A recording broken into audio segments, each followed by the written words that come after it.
It's time. Welcome. Welcome, BlizzCon. Welcome back to my stream. Hello, everyone. Oh, man. I'm almost getting used to this whole Vtuber streaming thing.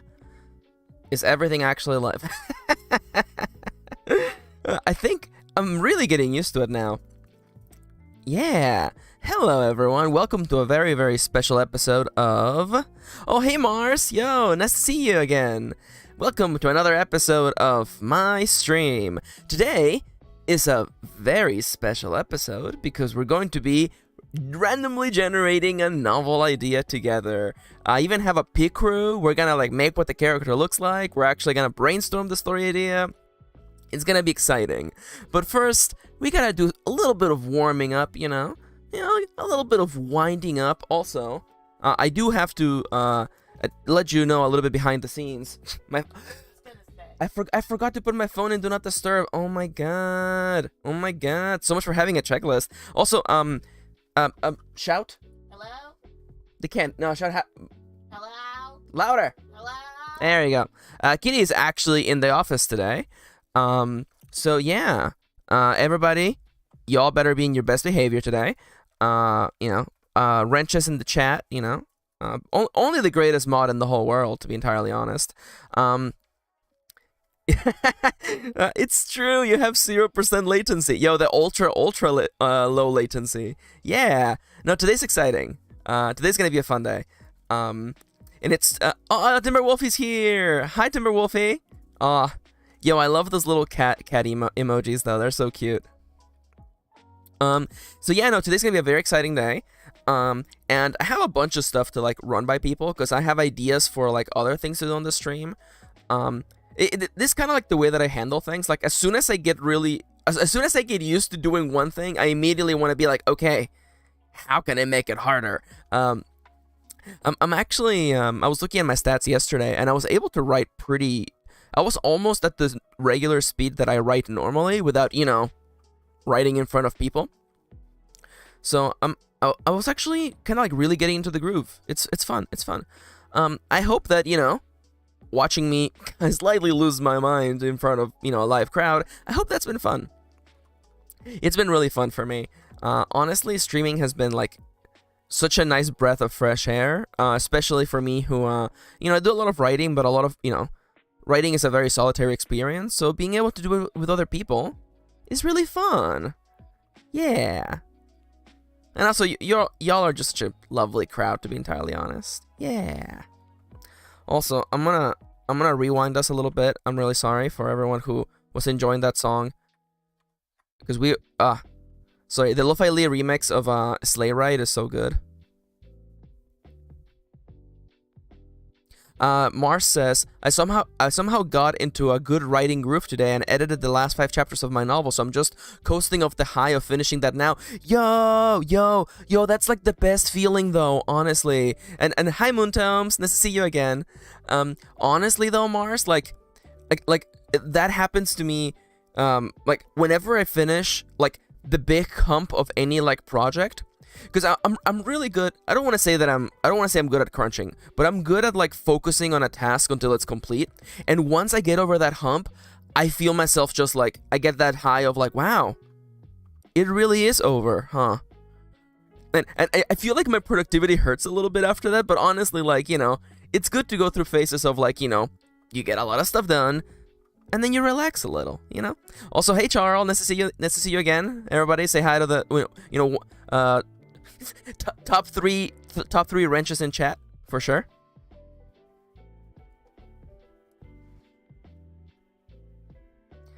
Ooh, do I have enough water today? Oh yeah, I have enough water. Yeah, Kitty definitely didn't ask me if I had enough water before I started recording, and I said yes because because I was very confident in my thought process at the moment. No, it's nice. Called out. Yeah, I'm calling myself out. Yo, hey Alex. Are you okay with me calling you Alex, or do you prefer Alexander? Because that's the kind of thing that I like to ask. I recognize that like I'm a little guilty of that. You know, some people used to call me Maximilian growing up, and let me tell you, I did not like that. So, you know, I feel that people usually prefer the shorter version of their name, but you know, that's just an assumption. That's just really an assumption. So if you prefer I call you Alexander, just let me know. Also, can I just say, aww, that's sweet. Okay, I'll keep using Alex then. Also, by the way, I do want to say, before we go anywhere, I want to take a moment. You know what? This is important enough. Hello, everyone.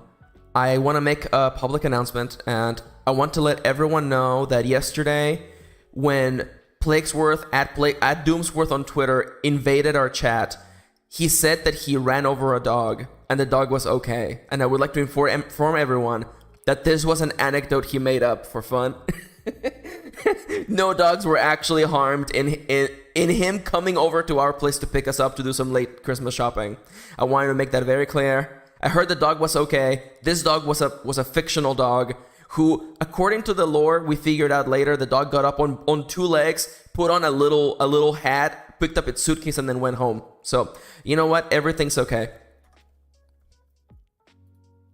Oh, we had fun yesterday, Mars. We had fun yesterday. Longtime friend of the channel, Plaguesworth, also Doomsworth on Twitter, showed up in the chat like a freaking Black Phantom from Dark Souls and was like, I'm here, but I ran over a dog. Don't worry, the dog's okay. It got up. And everyone was like, what? What happened? Yeah, I know. It was funny because, like, yesterday the plan was that, you know, we were going to do some late Christmas shopping because, you know, in case, I have to clarify this. Plaguesworth is my brother, my younger brother. And we were going to do some Christmas shopping, get the family presents, and yeah, I know, this is exactly where I'm getting at, Kitty, actually, is that, you know, he was messaging in chat during the time that I thought he was on the way, you know, because it takes like 20 minutes for him to get to where we live. And I'm like, it's like 2 p.m. Is this MF for watching the stream and like chatting? And Kitty was, because Kitty got home early, Kitty was like, no, well, maybe he's using voice to text, you know? And then I'm like, no, it was in all caps. You know, Siri can't do that for you. So I was scared. I was scared that, you know, Plaguesworth was like, you know, watching the stream while in the car. He's a wild dude. He lives by his own rules, honestly, you know? I don't want to say he lives by like Toontown logic, but, you know, he's animated differently. That's all I gotta say. If you see me and you see Plaguesworth standing side to side, we're animated differently. We live by different rules. I live by anime rules. Plaguesworth lives by Cartoon Network Adult Swim logic. Now that I mention it, I do think that it would be kind of funny if, like, you know, if there was like a doodle of the two of us. I feel like he would be in like Rick and Morty animation style, I feel. No, it's true, Mars. He is animated differently. Also, by the way, I missed saying hi to Marco. Hey, Marco. It's nice to see you again. It is like, yo, okay, I'm a fake fan. I was gonna say, it is like the Spider-Verse. I've actually not seen Into the Spider-Verse yet. I want to see it. It's in the list. It is the kind of thing that, like, I know it's gonna inspire me, and I have no time right now to write a superhero story. Ooh, time for lore.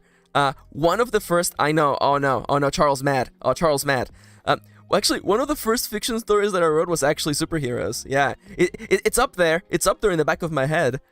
It was gonna be a 3-part novel series. That was telling the course of events over like basically like a big superhero thing happening in not New York City, and it was gonna be from the point of view of like the newbie heroes on the streets, like the actual street vigilantes doing their thing, from the point of view of like not the Avengers, who were like super cool and super celebrities and famous, and from the underground anti-hero like villain group actually attempting to overthrow the not Avenger kind of people. It was a really, really fun story idea, and some character concepts have like stuck around. It's that kind of thing where like internally, and I know this feels a little silly, but internally I'm like, internally it feels like, you know, like that's a different reality universe version of some of the characters, you know? The anti-Hoshi. Oh my god. Honestly, I will be entirely honest. Okay. Here we go, okay? Hoshi, I will say, I have quite a few characters who come from other stories. To anyone who has finished The Last Bread Mage, Lumbre, Huesos. Lumbre and Huesos are like from a bunch of other stories that I have started. Lumbre originally came to me through the inspiration of like playing Dark Souls 2. Because the one thing you need to know about me is that whenever I play video games, I never play myself.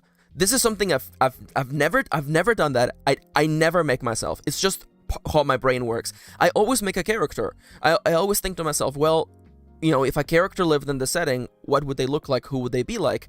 And, you know, in playing Dark Souls 2, I ended up getting really invested in this character I was playing as, and that little nugget of inspiration, that little mote of dust, became Lumbre / Hier / Yonder, who's been in like a bunch of my stories that have started.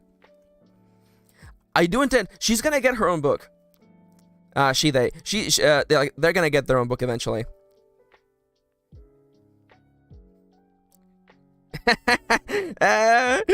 Charles over here calling everyone out. If you don't make a hot Neo OC to hyperfix it on when you play those games, are you really gay? It's so true. It's so true. Honestly, I'm gonna be entirely honest with you, okay? I don't mean to. I really don't mean to like hyperfixate, but I think about the random characters I generate all the time. Like one time I was playing Stardew Valley on my Vita, testing the PS4 to Vita like compatibility, because you could play PS4 games on your Vita through like AirPlay, and I was testing that out, and I made a bright green haired femme in Stardew Valley named Lemon, and I was like, holy crap, that's a good character concept. Just someone named Lemon, and I still think about them. Like literally, there's like a random table of characters I can bring back, and I'm like, if the right number hits, Lemon's gonna show up somewhere. Oh, I get that too, Mars, for sure, yeah. Honestly, though, oh my god, don't ask me about Pokemon.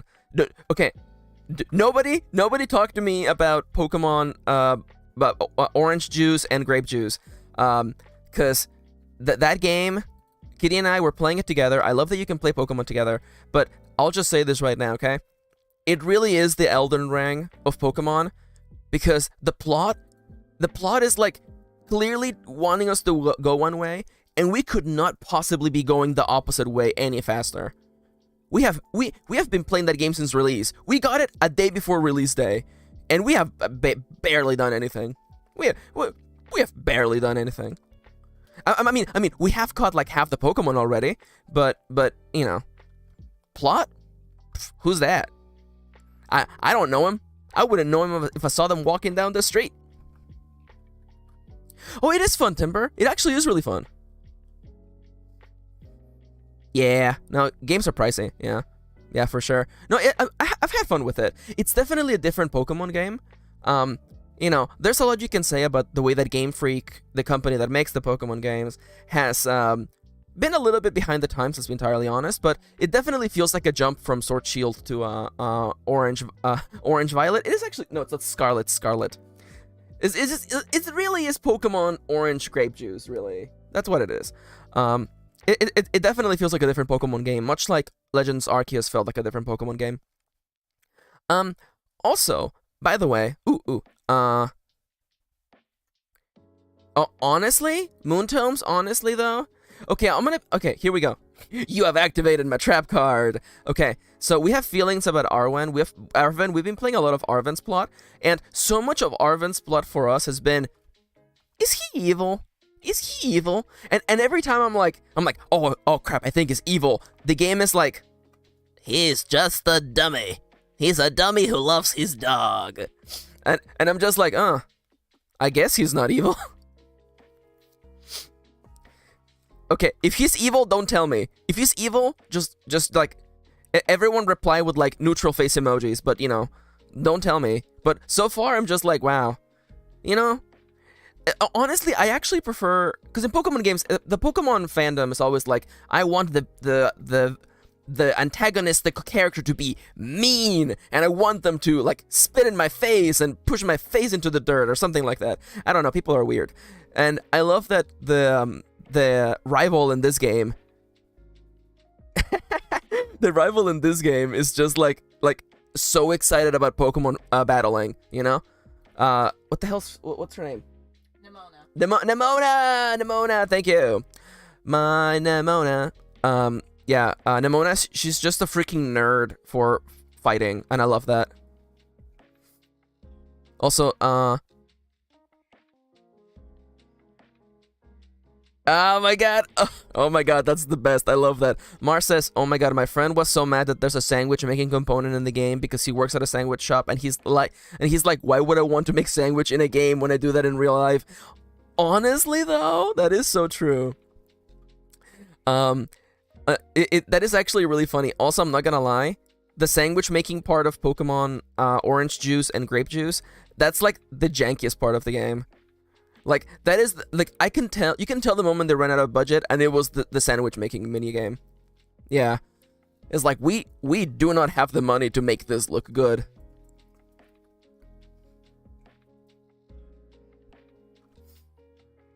Moonton's is killing me. I never knew I was so bad at making sandwiches. See, what gets me is that, like, it's like giving children the power to make their own food.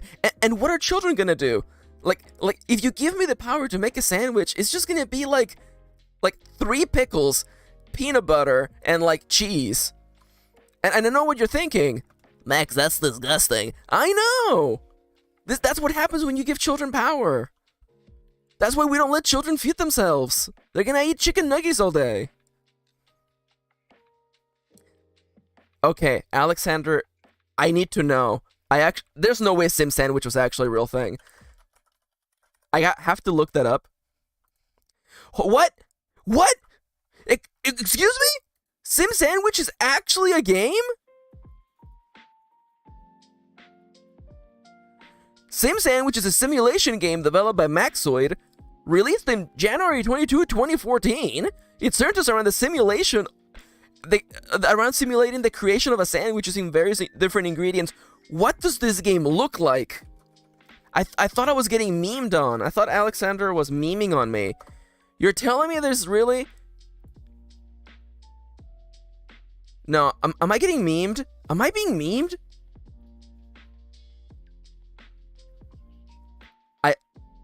I don't know if this is real. You know what? I feel like I've stumbled upon a like rabbit hole.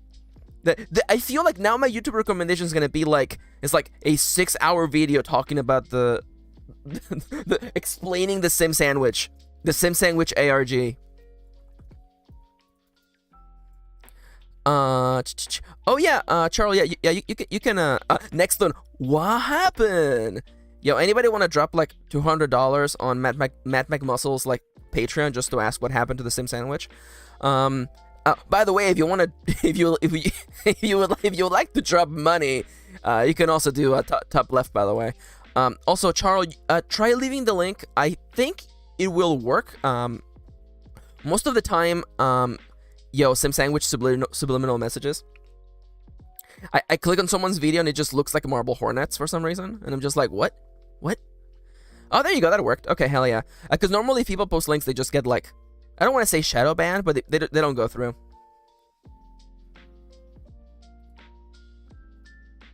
Honestly, like, you know, listen, we have 10 minutes to start rolling for a novel, but like, a part of me felt like if I wasn't working, I probably would have gone down that rabbit hole, because like, I looked for images of Sim Sandwich and I couldn't find images, and I'm like, this is a real video game, isn't it? Maybe? I don't know. Well, we'll learn, you know? I will watch that six-hour YouTube documentary and figure out. By the way, there's one thing I want to ask everyone in chat right now, and everybody is required by law to answer this question, okay? I was thinking it would be really cool to have streams where I read a book. Like, I read a book out loud, kind of like, you know, we do like a fake audiobook kind of thing, like a casual read, you know, like we're reading a book together or something. Okay, now, For those of you who are saying yes, what book should it be? It has to be a public domain book. I was thinking, because we went by a Barnes & Noble yesterday, and like we saw the portrait of Dorian Gray, and I freaking love the portrait of Dorian Gray. It was one of my queer awakenings.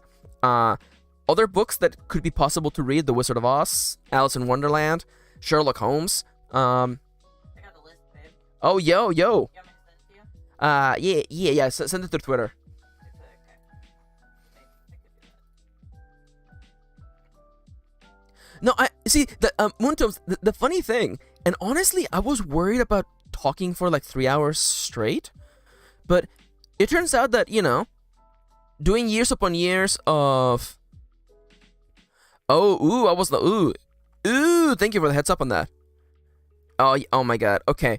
Maybe I won't do like old English. You know, maybe I won't do that. But that sounds fun though. Also, Charles, thank you for the heads up, because I actually recently watched the H Bomber Guy video on Sherlock, and I was like, ooh, I want to read some, you know, actual Sherlock Holmes. Thank you for the heads up. Oh, I mean, like, you know, I did say, first off, I did say that I want to read people's books, you know, like that is like an objective thing. You know, when people get, you know, when your book is out, tell me and I'll buy it and I'll read it. I do also want to do like maybe like a stream, maybe like every couple of weeks or something, where like someone submits writing and we give them like, you know, nice feedback, you know, because here's the thing, okay? In my writing class back in the day, the goal of feedback was to ultimately inspire people to keep writing. Yes, it's good to, you know, help them improve their writing, but if you give feedback so bad that it makes someone want to stop writing altogether, congratulations, you've done fucked up. So, you know, if anyone out there feels brave enough to submit a piece of writing they want to get critiqued, we could do that. And again, there's people in this chat who can attest for my ability to give feedback while still being very, very constructive and not being mean.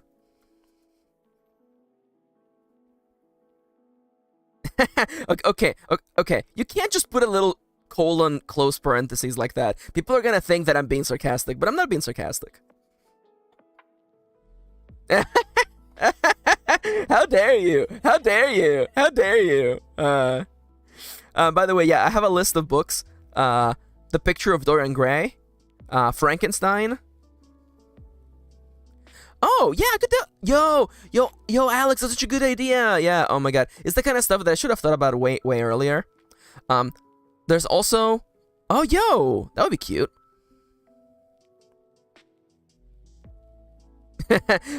Yo, for real though, like that was a, you know, again, like Charlie, really close friend of mine, they'd been working on a book for a long time, and they gave me their draft, and you know, they did a really good job, but you know, the book still had a little bit of ways to go, and you know, it was hard, you know, because you know, you don't want to hurt a friend's feelings, you know, but you know, I also didn't want them to, you know, release a book that wasn't ready. So you know, we sat down, we had a long talk.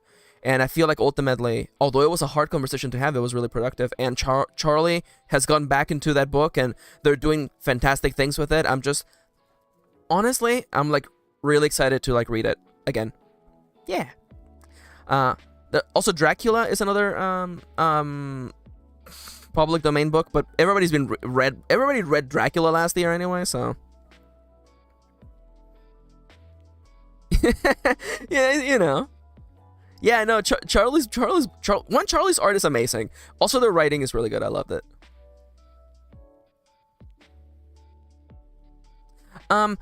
You could, I mean, like, you could, Alex. It's the kind of thing where I want people to like reach out to me directly. I would think I would prefer that. But hey, if you talk to them and they, you know, they see what I'm about and they think that would be cool, then maybe. Also, yes, Dracula is very anime. Holy crap, Dracula is very anime. Honestly, like there is like a Dracula shoujo retelling out there that I feel someone could make happen. Oh wow, yeah, wow. Yanto's knocking at the door.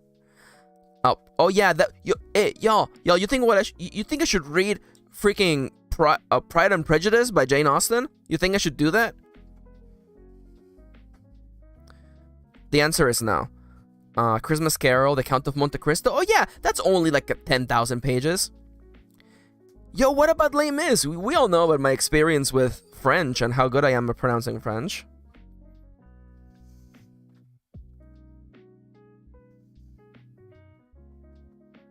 Now, some of these books I have not read. Jesus.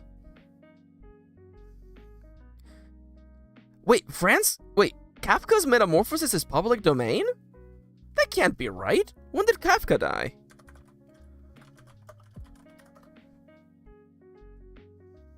Okay, Google, I asked when he died, not what he died of. Jesus.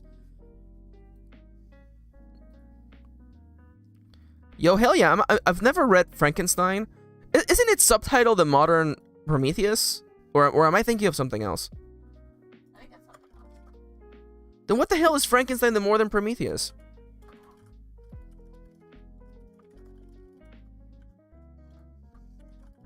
Yo, Jinx. Someone owes someone a drink. No, it is called The Modern Prometheus. Yeah. That's what I thought. Okay, by the way, I understand that now we know it as Frankenstein, but The Modern Prometheus is freaking like a metal ass name. I love that. Also, Kafka died in 1924. Okay, that would make sense then. His books are actually public domain. Let's go.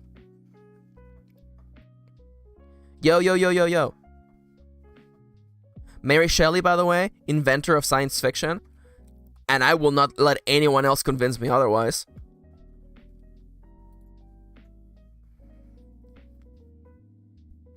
Oh yeah, hey, what if I read Dostoevsky's Crime and Punishment? That would be fun, right? I've actually read a chunk of that book. It's not very fun. It's interesting, but it's not a good time.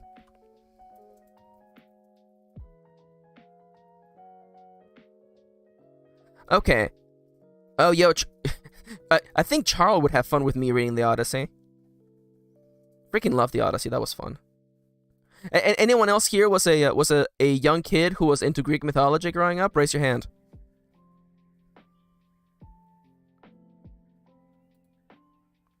No worries, Mars. Thank you for tagging along. I hope you can catch the VOD later. We're gonna have fun generating a story. It's gonna be silly. Yeah. Okay, let me try.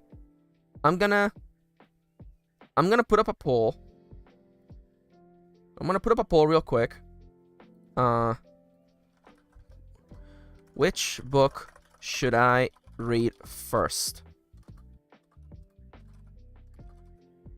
Let's get some actual votes in here. Oh, okay, and the options are Dorian Gray, also known as everybody's gay. Everybody's gay in this story. What was the other one? It was fucking Frankenstein. And what was the other one? It was something else.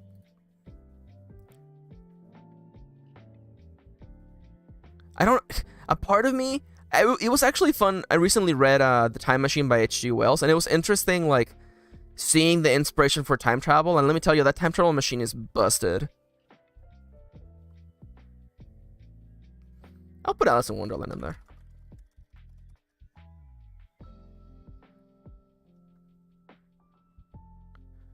All right. Let me know what you think of that poll right now.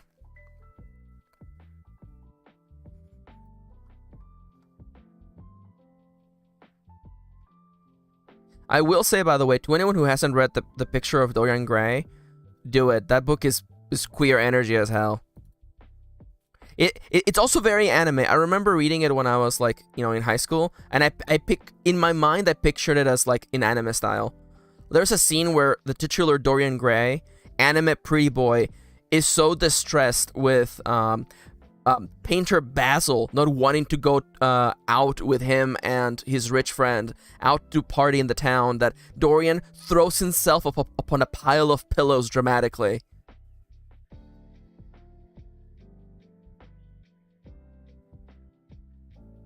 Also, Timberwolfie, I see that you said I was more into Egyptian mythology, but all mythology is interesting. Honestly, like, Egyptian mythology is also really, really cool.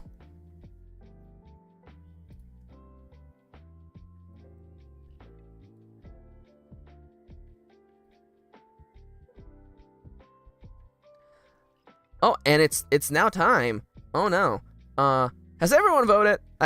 I hope everyone has voted, because we're gonna move on to the next segment. But first, if you have been sitting for a little while, take a second to stand up and also to hydrate. Because, it's important to, give yourself a chance, to not be sitting down all day. And also, hydrating is good.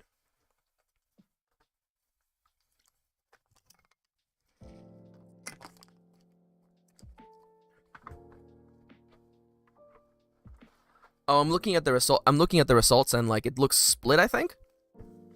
No, not at all. Okay, Vaguely split. I'm okay. All right, Frankenstein it is. Let's go. I've never read Frankenstein, so I'm excited to maybe we'll do that next week. I'm thinking maybe Tuesday, maybe. We'll see. All right, and now with this, I freaking love this song. I love this Oh, hell yeah. This is Lo-Fi Leah's remix of Megalovania, I think? God, it's such a good remix. Alright, let me just take a deep breath. Stretch my hands, my arms. And let's switch over to... Oh, okay. Let's switch over to Roll for Novel! Yeah! Alright, so welcome to Roll for Novel. Our special little fun segment where we're going to be randomly generating a novel using dice. Dice like these little dudes. Dice on the screen. So much fun. So this is familiar to, this may be familiar to you if you're familiar with TikTok's Roll for Sandwich. That is a direct inspiration for this segment. We have created a table with a bunch of things in there, and we're going to be creating a story together. We're first going to be randomly generating certain elements like the genre of the story, the POV, the setting, and also we're going to be creating a character. I have an extra little window I'm going to be popping up. A little extra window right here. And I'm going to be writing out the information here, but I don't really have the space to put it anywhere, so we're going to be moving it around. Also, this is a testing image. That's just a picture, a pic-crew of one of my other characters' arc from a science fiction story I wrote. So that's not permanent. We will be probably using Hello Sunny Core's pic-crew, because I just love that one. So we'll probably be using that unless, if it's a little too, like, happy for what we're doing. Also, thank you, Moontomes. I'm happy you like the logo. I had a lot of fun making it. Again, graphic design is my passion. So I actually did go to school for graphic design. That's another story for a different time. So first and foremost, let us begin with the basics of the story. A story needs to have a genre. Now, the genres available on the menu are fantasy, which we are defining as a story that deals with the fantastical and the mythological, romance, which is a story that deals inherently with relationships, sci-fi, a story that deals with the fantastical and the technological, horror, which is a story, and I believe this is a scientific term, it is a horror story deals with spooks. Also, Yasan, welcome to the stream. I'm so happy that you managed to catch it. We're rolling a novel randomly, and I'm describing the genres that we have available to us. Mystery, of course, is a genre that deals with grounded crime. It is about figuring out who done it, or who done something. And contemporary is a story that deals with everyday life. Pretty nice and grounded stuff. Now, after that, we'll be rolling the POV. First, exciting. Second, less exciting, probably my least favorite. Third, personal, and third, omniscient. The difference between these two is that in third personal, a person is talking in third person about stuff that's happening as though from experience. Meanwhile, omniscient is from a third point of view that knows everything and what everyone's thinking. Or multiple. Or multiple. So we'll be doing locale after that. But you know what? Let us begin first with the very first roll of the session. What is the genre of our story? Actually, you know what? What is the genre of our story? Contemporary! Ooh, we're gonna be writing something grounded in, like, normal, just normal life, you know? Okay, alright, okay. I can work with that, Now, let's look at the POV, okay? What's gonna be the point of view of this story? Please don't give me second. Please, I implore you. Okay, third personal. Okay, this is like made for me. Okay, third personal, I can work with that for sure. Okay, I mean, I love third personal. I love stories where someone is telling you about a story that happened. They have their own internal information, but not the information of what everyone was thinking in their heads. Now, by the way, this table, by the way, was made by me and Lady Kirin, Kitty in the chat. I might actually release it if people want to actually roll their own novels. Shout at me, yell at me on Twitter to put it up, and I'll put it up. So we were having fun with the locales. We just want like a general idea. This is, by the way, anyone who's ever played Fiasco will feel that this is a little bit similar. It's kind of like the vibe we're going with. We want just general ideas. So for the locale / setting, we have a small town, the big city, the wilderness, in isolation, a mansion, the front lines, a school, a hotel or inn, a van, a shopping center or mall, a foreign place, a business, the throne room, a 60s diner, the event of the year, the end of the world, the house you grew up in, the wrong place and time, a landmark, and a theater. So, let's roll a d20 and see what we get. 5! A mansion! Ooh! Oh, I love that. I love that. What a mansion. Takes place in a mansion. And I forgot to bring up that screen. Okay.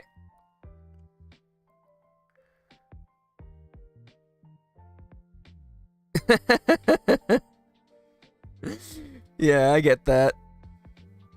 Honestly, Timber just says that they don't have Twitter, and I'm like, honestly, like, you're doing the right thing. Everyone on Twitter right now is wishing they weren't on Twitter. But anyway, I'm not gonna go on that rant right now. We'll do it after the writing happens. So yeah, currently we have oh my god, it's so embarrassing. I put my mouse on top of the preview window that you guys could see it. So contemporary genre, third person POV, takes place in a mansion, and now it's time, because a story. There's the setting, the POV, the genre. That's important, but you know what's really important?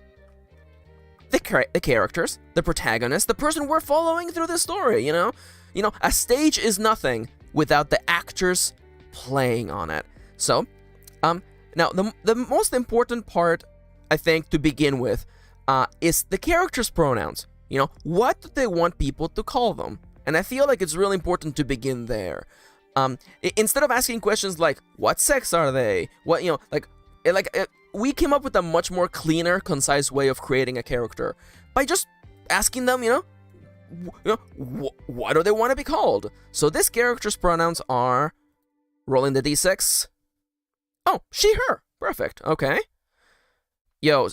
Sorry, I'm just like contemporary genre, third person POV, takes place in a mansion. I'm like, oh no. It's please don't let it be Sophie, please. That's pronoun generator. Let's go. All right. So, and now let's talk about presentation, because everyone in this chat, just by virtue of watching me, everyone here is queer as hell, and let's be entirely honest, okay? Much like pronouns, a person's presentation is the way that they carry themselves in the world, right? We don't care about what you were assigned at birth. All that matters is what you present to the world. Who you are right now is all that matters. So, does our character, even though, her pronouns are she, her, does she present in a masculine way, in a feminine way, in an androgynous manner, or in gender? Now, if you're not queer as hell like us, you might be wondering what the hell this means. Thankfully, I prepared a little graphic for you. So, let's talk about gender. So, over here you have masculinity, here you have femininity, and then, by the way, androgynous is defined as people with masculine and feminine traits, so something like in the middle. Now, masculine, feminine, androgynous, and then there's the entire galaxy of what gender can actually be and look like. You don't have to, you see, this here's what we call the gender binary, and there is more to gender than that. Not only just within the expression of our human species, but within the expression of all, fantastical races, This is particularly the reason why I hated when science fiction just has sexy blue femmes in there, you know? They're just sexy blue ladies, and they just behave femininely, and I'm just like, you're in another galaxy. You're in another galaxy far away, and you're telling me that there's just sexy ladies here? How did you end up like that?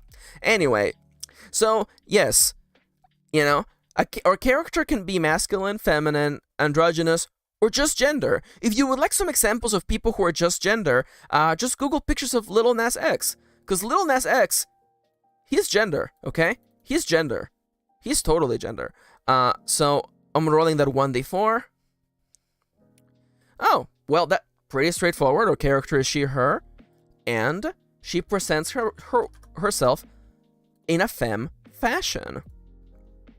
And again, you know, I didn't want to have like a random number generator for whether a character was like trans. We can infer that based on, you know, how we feel about the character or, you know, their actions in the story. I can definitely envision writing a trans femme character based on what we have right now. Now, much like gender and the way you present yourself in the world, there's also attraction is very important to our society, you know?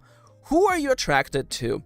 And some people may be noticing, I definitely wanted to have Ace Arrow be represented in our stories, so I put them in there. So let's roll 1d8 and see what is our character's attraction. Who are they attracted to?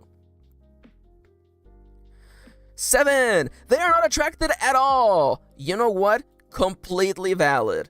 So I'm gonna record them as Ace Arrow. I'm gonna ask our local Ace person on the call. Would you say that's good? Ace Arrow? All right, yeah, I've got it. This is kind of becoming a little.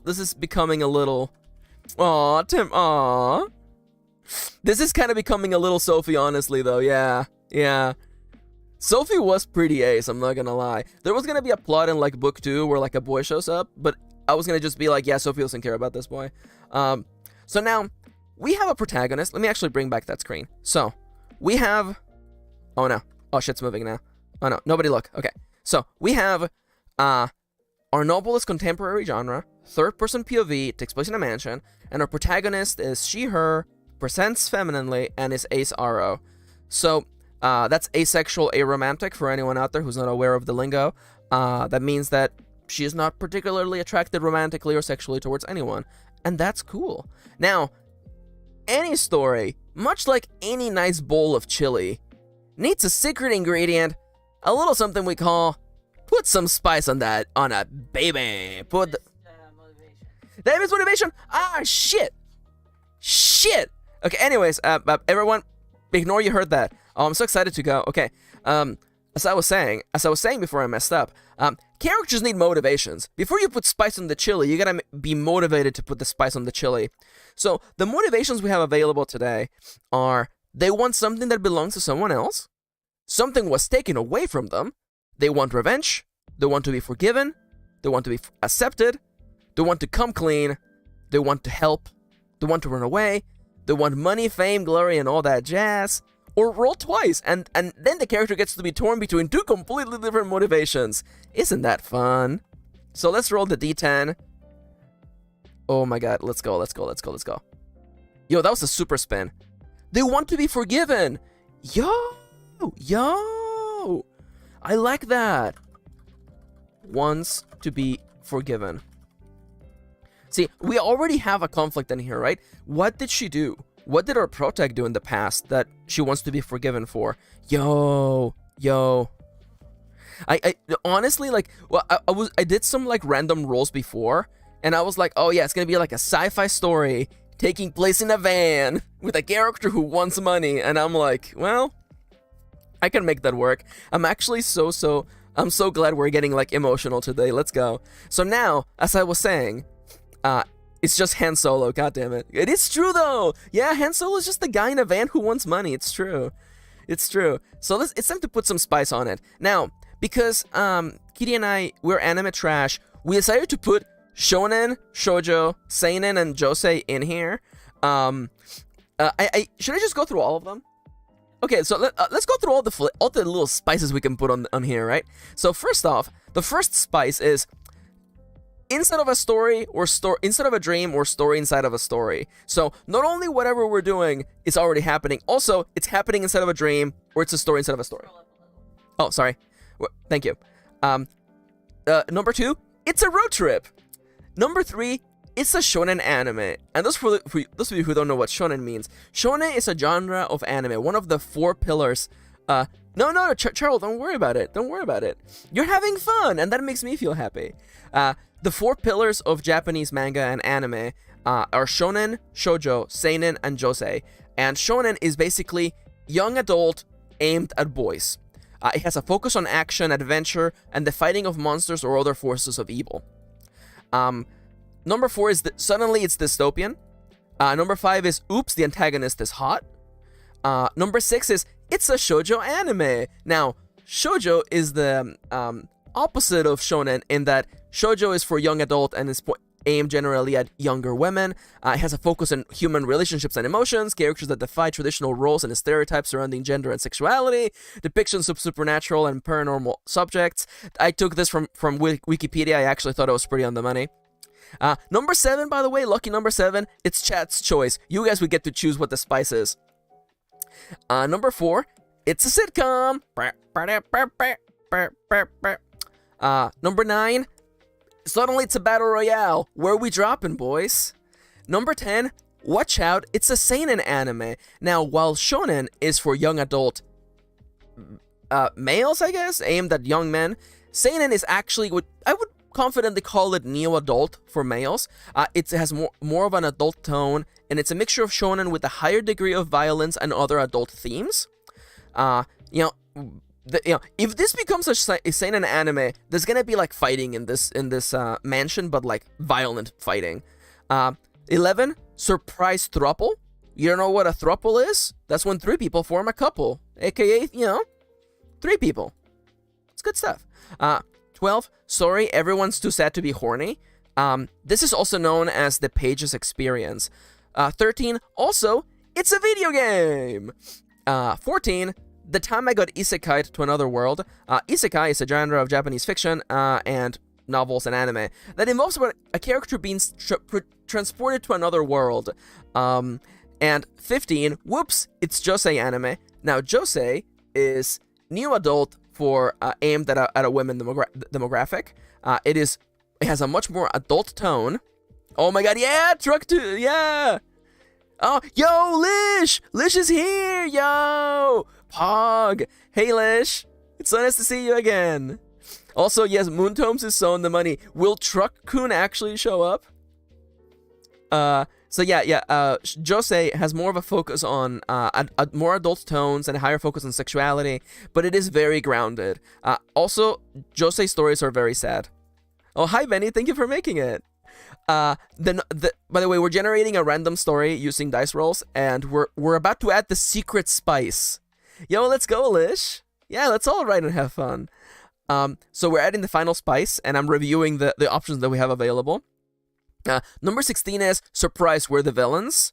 Number 17 is, by the way, you have a secret identity / a terrible secret. Yeah, Moontomes is exactly what I'm talking about. Oh yeah, it's gonna be spicy. It's gonna be spicy. Are we the baddies? Yes. Number 18 is everyone hates you and they're right to do so. That would be really funny with the story we have going on. And 19 is there's a disaster and it might be you. And number 20, in classic table fashion, is roll twice and then you get 2 terrible spices on there. When things are spicy, just put more spice in them. Yeah. All right, now I'm going to take 1 sip of water because I'm very excited.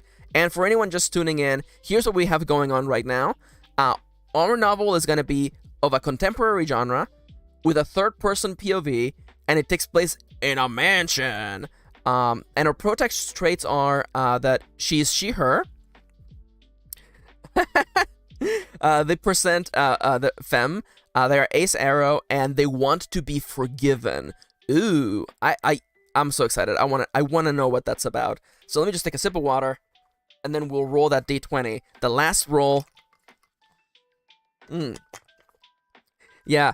If anyone missed the start, definitely watch the VOD later, because I was having fun explaining. I have a whole graph on explaining how we deal with gender over here. It was fun. All right, you know what? It's time. Oh, that was such a limp roll. Did we count it? Did we count it? That was so limp. Let me see it. It was 12. It was 12. Sorry, everyone's so sad to be horny. Did we call it? Did we call it? I'm looking at the referee. I'm looking at the referee. Yep. The referee says I gotta call it. That's it. Sorry. Everyone's too sad to be horny. Oh my god.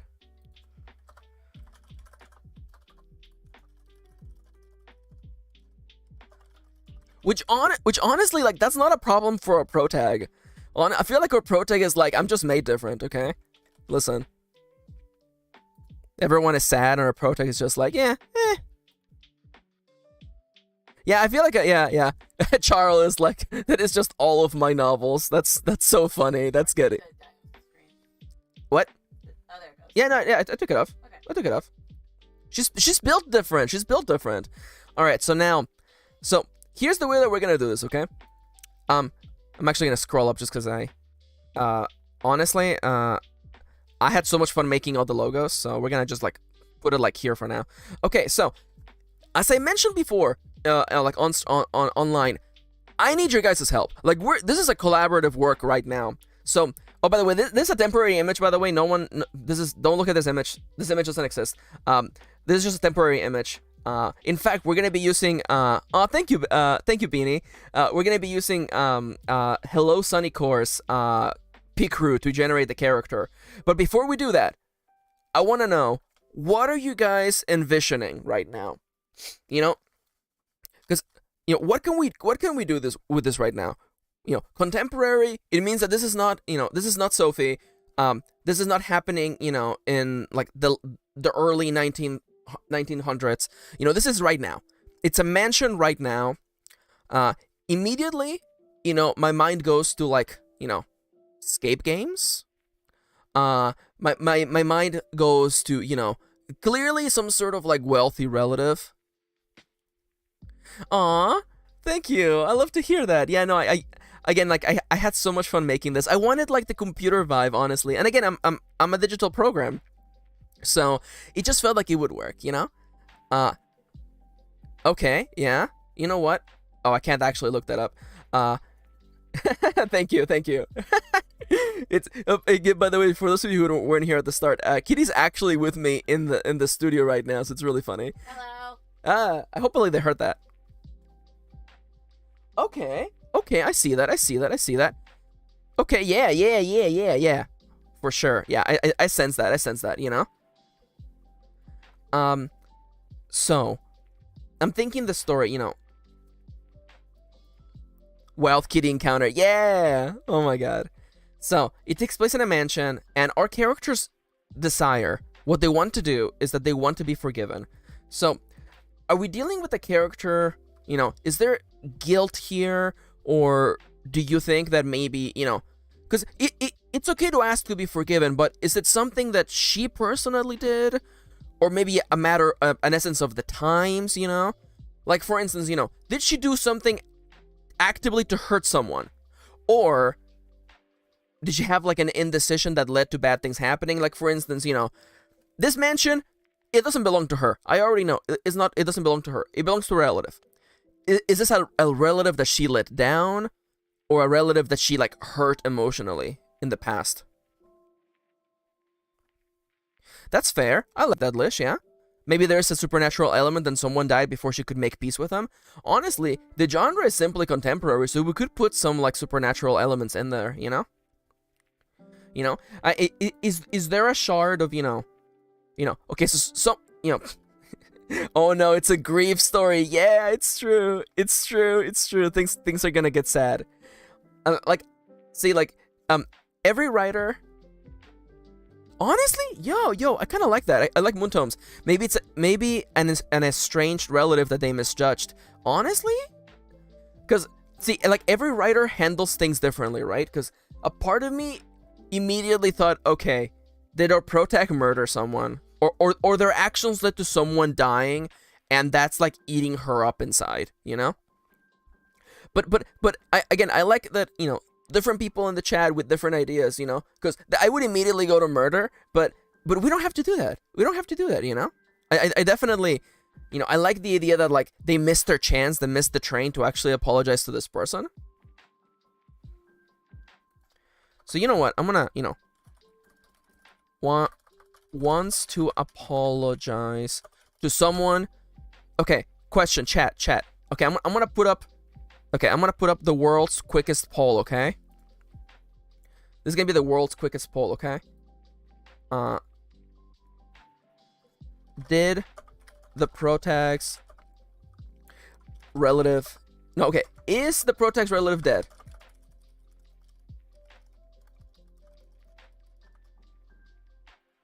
Is the protag's relative dead? Like, is her character, did they miss the chance and literally, like, they want to go apologize to a ghost / a gravestone? Or is there someone, you know, is there going to be a character at the mansion that we're actually going to have, like, their interaction between the two of them? And I can see that it's close, so, you know, if you're watching, like, rush and put in your vote, because we're going to move on. We're not going to linger in these polls, like, for long, so, yeah. But definitely, I'm envisioning a character who, you know, they feel guilty for something that happened in the past. And, no, I see it. 62% said yes. So, okay. I love that. Let me put the screen back up.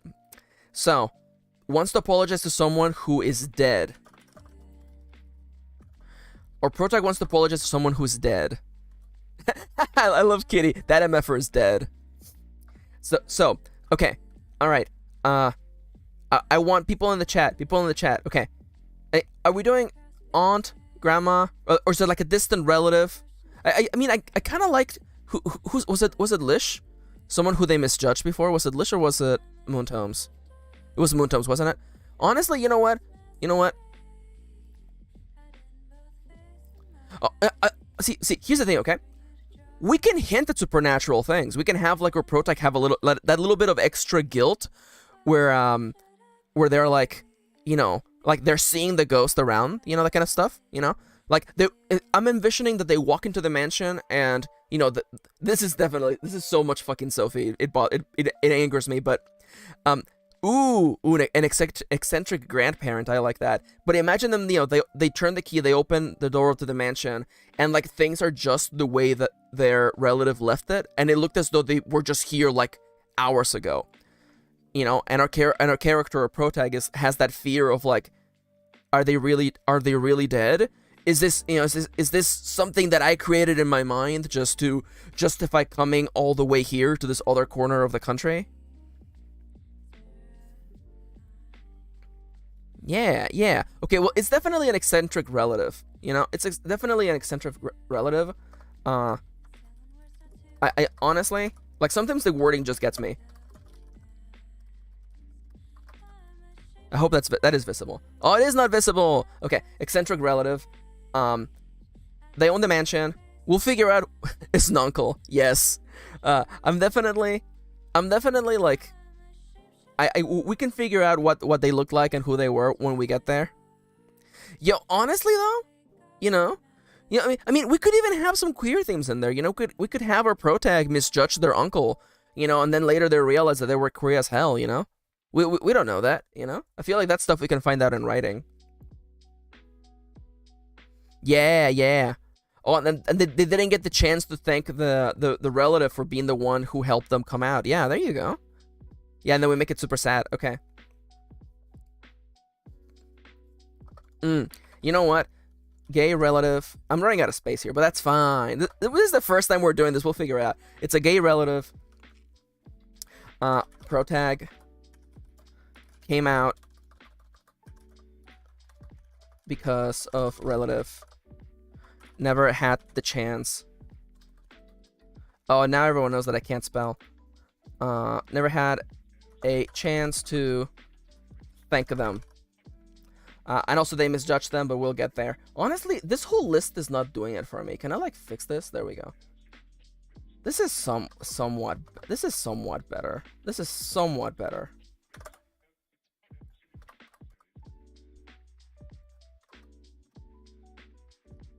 By the way, I'm still laughing at, like, eccentric relative usually means gay.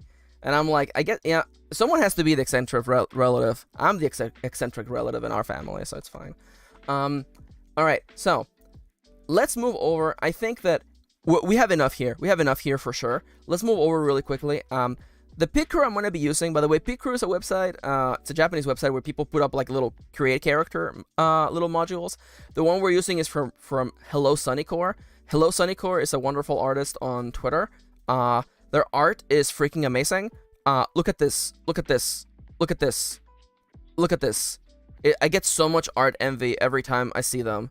So I recommend follow Hello Sunnycore on Twitter and on other social media sites. So let's dive right in. This is for not commercial use, and we're not using it for commercial use. We're just creating a little character image for this particular one.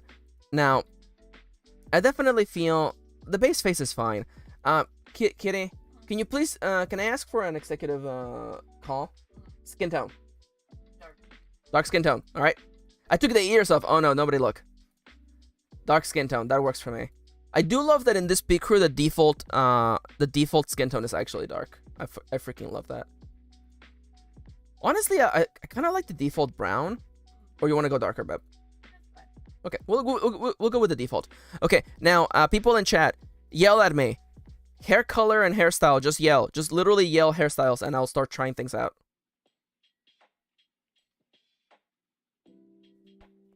Don't forget color. Otherwise, I'm gonna have to just end up picking the color. Blue. Blue. Alright. The hair is gonna be blue. Side shave or curly? We might be able to like meet both those in the middle.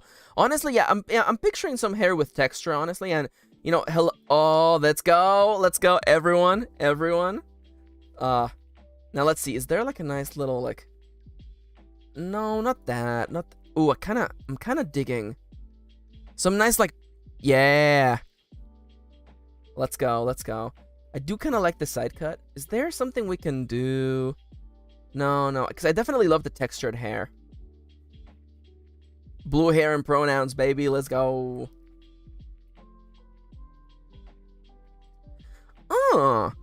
What do we feel about this? Because again, I definitely love the textured hair, and I want something more. I don't want the head to just look so like flat. Can I get chat's input on the current hairstyle?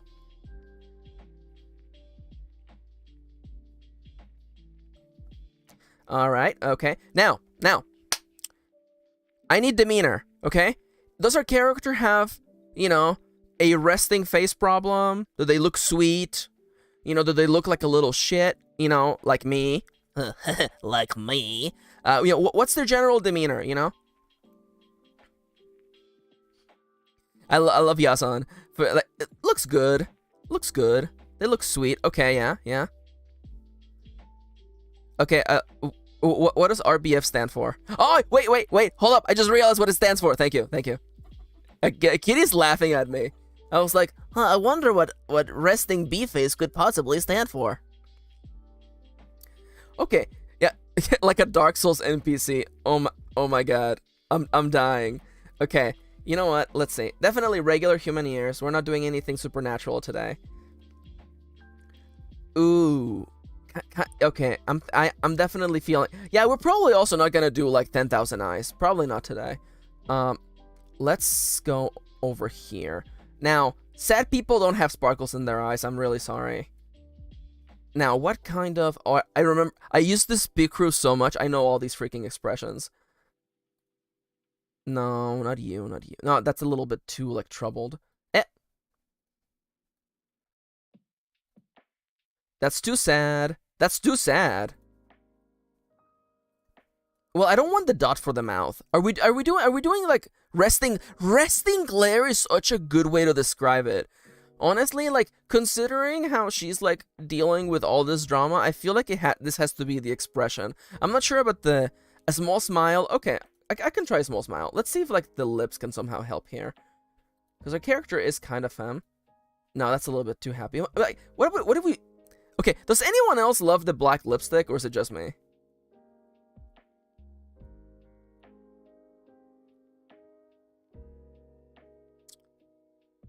Okay, alright. Hey Winter, welcome. We're randomly generating a story idea, and we have created the basic concept, and we're working on creating the character. Honestly, like, yeah, she's goth now. Yeah, she's goth now. For Winter and anyone else joining in a little bit late. Oh, we need a name for our story. God damn it. If y'all people in the chat, if you want to just start working on the title for this story, please like let me know. Nobody let Kendra hear that. So the traits of this novel, it's a contemporary genre. It's a third person personal POV. It takes place in a mansion, and the special spice for this story is sorry everyone is too sad to be horny. And our protagonist is she/her, she's femme, she's ace arrow, and her goal is that she wants to be forgiven. We have figured out with the chat that she wants to apologize to someone who's dead. It's an eccentric relative who was probably gay, and our protag came out because of the relative. Having someone, a queer person in your life can help you realize your own queerness, but she never had the chance to actually thank them.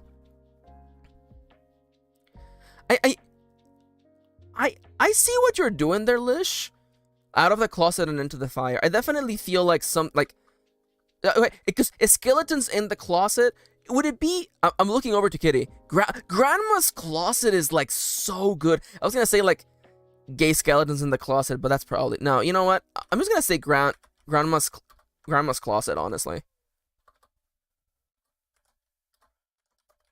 Once again, Beanie, thank you so much for that. Grandma's closet is the name of this story. Yo, you know what this means? Yo. The story, we're gonna begin in media res. Our character is gonna be going through the grandma's stuff in her closet, and is gonna see the pictures of like grandma with like her girlfriend, like pictures, old-timey photos of grandma and her girlfriend. Yes, Charles. I accept this executive decision. Yes, the grandma is big into quilting. All right, so and definitely our character, big goth energy. Now, the eyebrows are really important for a character. It really lets you know, like, what they're all about. Now, our character is a little sad, let's be entirely honest. So I'm thinking, thick eyebrows, right? It's thick eyebrows, right? Like, maybe I'm a little bit biased. Oh, I'm gonna say, like, I love thick eyebrows, but, like, I didn't give my anime self thick eyebrows, because I wanted to stay in theme, so I guess people are complex. I want something, like, a little bit neutral. Like this one here. This just looks too sad, right? Okay, people in chat tell me, is this too sad? Is this too sad for our protag? And while they go about that, I'm gonna ask, yeah, that's too sad. Yeah, that's what I thought. That's what I thought. Yeah, too sad, yeah. A part of me, maybe it's just like the artist in me, but I'm not a big fan of like neutral expressions. Like, this is just like me as an artist. I would rather make someone look sad or happy than just make them look neutral. How about this? Also, I'm gonna look over at my executive producer, Freckles. Freckles, my love. Freckles. Yeah, Freckles. Okay.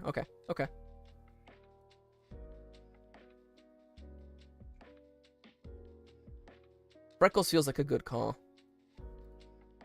Oh yeah, let's go. Also, y'all let me know if you like those eyebrows, if that looks better. Also, recognize that I didn't give them... Yeah, it's true. Also, I didn't give her the little eye sparkle because that's what sad characters don't have eye sparkles, but, y'all... No, sorry, I'm looking at it now, and maybe definitely not on the eye sparkle. I think we're gonna pass on the eye sparkle, actually. Yeah, she definitely gets freckles. I'm a big sucker for freckles. I say as I realize that my wife has freckles. Anyways. Literally covered in freckles. Yeah. That's funny. That was not intentional. Okay. Yeah. Okay. Spoilers. We're not gonna put clown makeup on our character. Yeah. Yo, Charles, for real. Though honestly though, like, okay, listen, Picro is all right, but since most Picros are made, by a Japanese audience, let's just call it what it is, there isn't like a lot of like options for like dark-skinned people. That's why I really like this Picro by Hello Sunny Core, because they first and foremost, by the way, they're non-binary as well, so shout outs. But like they first and foremost put like, the default skin is brown, and I really appreciated that. Anyways, no makeup, we're not putting clown makeup on our character. We're not doing bangs or anything like that. We're not doing Hatsune Miku, like, you know, like hair adornments. We're not doing that. We're not doing cat ears. We're not doing horns. Not supernatural today. I don't know. Just freckles are just made different. They're just built different. Oh, yo, Lish though. Lish knows what they're talking about. Hold up. Can I get away with doing that? Hold up. Okay. Well, we're taking a detour. We're taking a detour to watch one of my favorite YouTube people. Yes, we're taking a detour, love.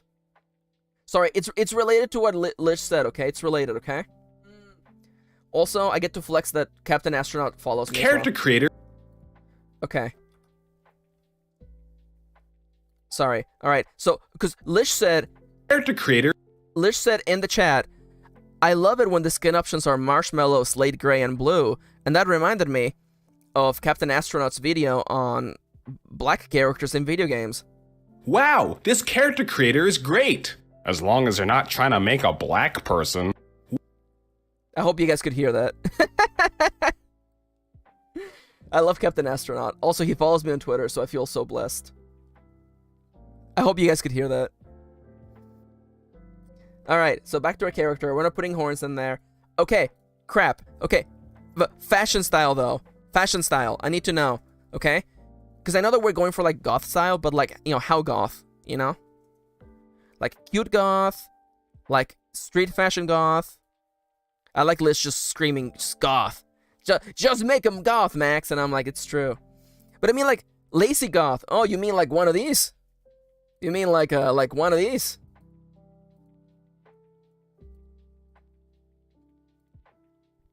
Yo, I'm gonna tell you guys, honestly, because a fishnet, okay, can we somehow get a fishnet shirt and the hoodie on them at the same time? I'm not sure. I don't believe we don't have the technology. Wait, hold up. Yo, never mind. Yo, we did it. Everyone in chat, we did it. Fishnet and the hoodie. You know, because you want to feel comfortable in your body and also feel comfortable overall. We have the technology. We can build her. We can build her.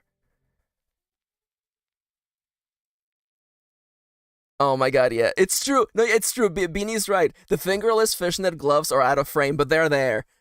Yeah, Mika Pog in chat, by the way. Alright, so yeah, we're not doing any headdresses. We're not doing any of that. We're not doing any of this. Are we done? Wait, hold up. Piercings? Am I hearing an executive call for... Okay, Kitty's giving me the nod.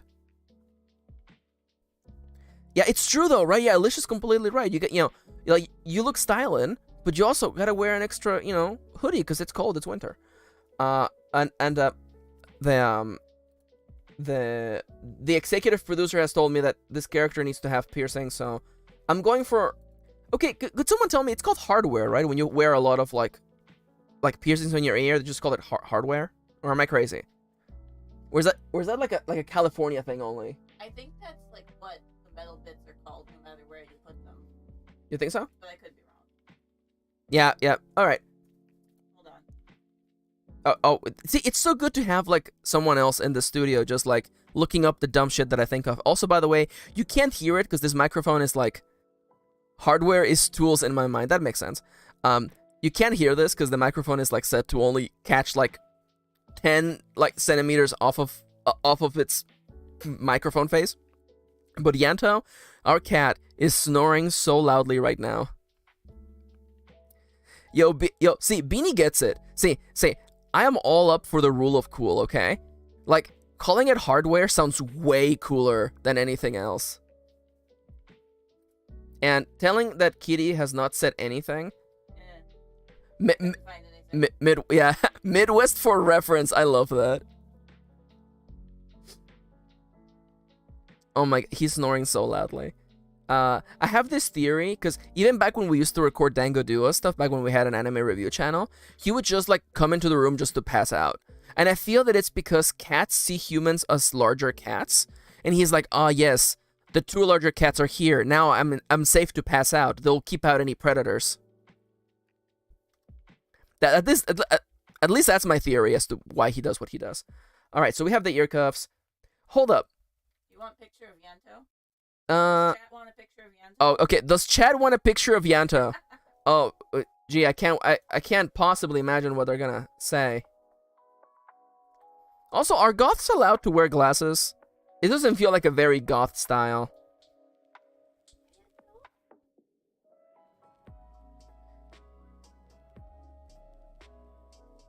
That's super fair too. That's super fair. Maybe it's just like a it's like a family thing. It's very goth to be able to see. That's fair. That's fair. I'm not super feeling the glasses, and no one's yelling at me for glasses. So I'm gonna kind of. Yo, I love Yazan, by the way. Or should I call you Iragi? Do let me know what I should call you. But dogs were useful. Cats domesticated themselves out of spite. I like that. Honestly, though.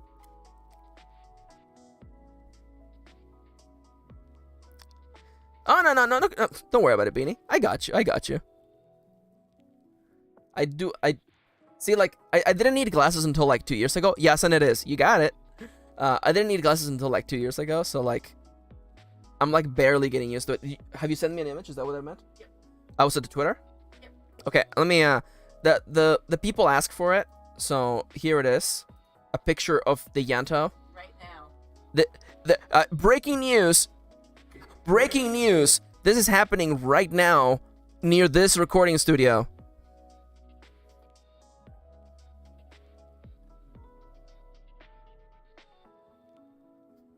When you describe contacts as like glasses that are directly in your eyeballs, it sounds so metal.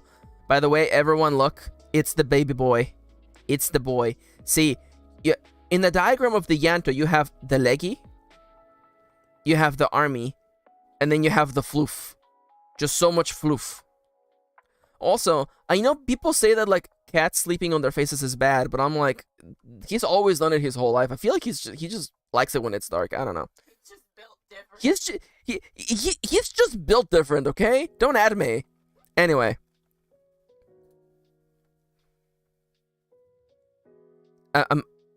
This is the most I've had to do on like the stream to not like make sure to not like dox myself. So, you know, I definitely don't feel like your character is gonna have like accessories unless. No, I'm not really feeling this accessories unless someone says something that looks good. There is Yasan, by the way, said I can't tell what part is the head. So much floof. There is so much floof. Honestly, like cats, low key elder entities. Okay, so we have hand options. Are we gonna bother with hand options? Anybody? No. I know that there's one here that I don't want to show this because YouTube's gonna demonetize me. So. I mean, see, like goths have accessories, but none of those accessories were the vibe I was looking for. Is this back stuff? Oh yeah. I mean, like, you know. Okay, listen. We have all been 13 years old. We have all put like demon/angel wings on our OCs. We have all been there, okay? To the person living in the glass house, you know, the person in the glass house may cast the first stone. I believe that is a quote from the Bible. Definitely, like, no, you know what? We're not doing hands today. We're not doing hands. I love that. That's okay. Okay, Charles, you mean you stopped? Yeah. Honestly, though. Yeah, okay, real talk, though. Okay, I'm gonna be honest with you. So, I used this pic crew. I had a story idea about a queer femme ghost living in a house, and then like a trans girl moving into the house and then becoming friends. And in the pic crew for the ghost femme, they definitely put wings on them. No, it can't. It counts. Okay, we're not doing any fancy backgrounds. We're keeping things simple today. And a nice no, well, we're doing purple, so we gotta have a nice complementary color. Or orange? No, you know what? This is a story grounded in realism. Let's go with a nice, you know, tepid DMV background. So now, I need to ask everyone right now. Is everyone happy with this character as it stands? Because we're going to be moving on from here real quick, okay? So if anyone has any nitpicks, Like, speak now or forever hold your silence. Okay, okay. This is a very cute bean. I agree. Also, by the way, Mr. Pikru-san, I have a question. Why is the only button highlighted the one that literally would ruin all the work we just did? I have a very important question. Now, I'm not saying that from personal experience. I'm not saying because I've ruined characters that I spent half an hour on. Absolutely not. Now, will this screen dox me? Let's not find out. Okay, there you go. Okay, it's perfectly fine. Okay, I'm gonna put this away for a second so that I don't show you where I live, because that would be a big bad, very bad. And now I'm gonna go update the image, replace the image, upload from computer, and there we have, perfect, magnifique. How does everyone like that, huh?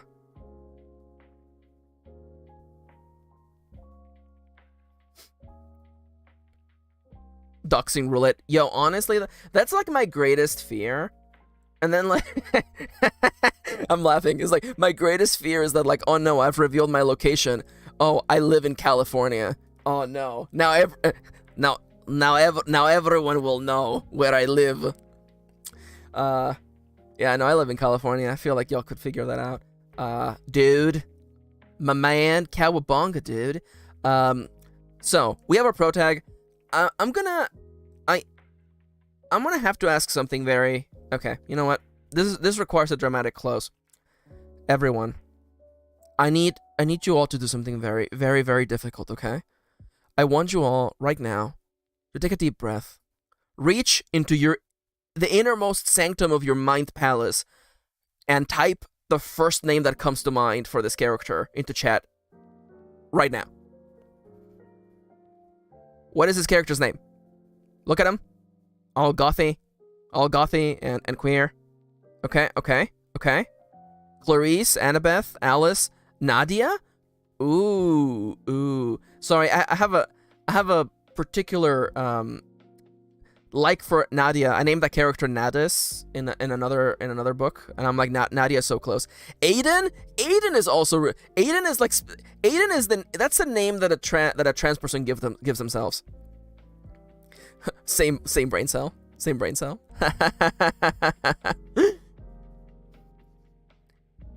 Aiden rocks too, though. All right, okay. This is rough. Executive decision, Nadia. Coin. Huh? Flip a coin.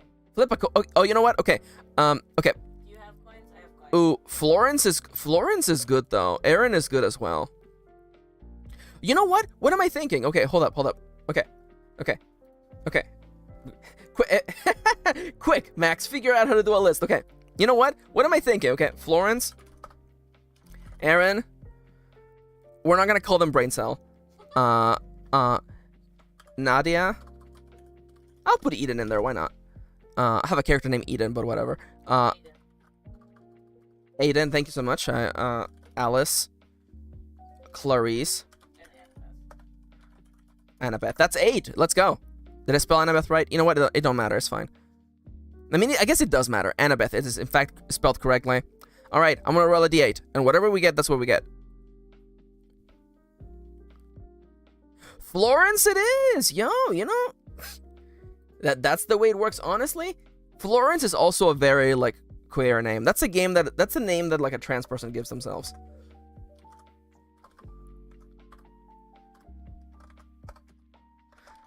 Now, I put Florence in quotation marks, like that's what they go by, like, but you know what? That actually, I don't want to give the impression that isn't their real name. So their name is Florence. Now,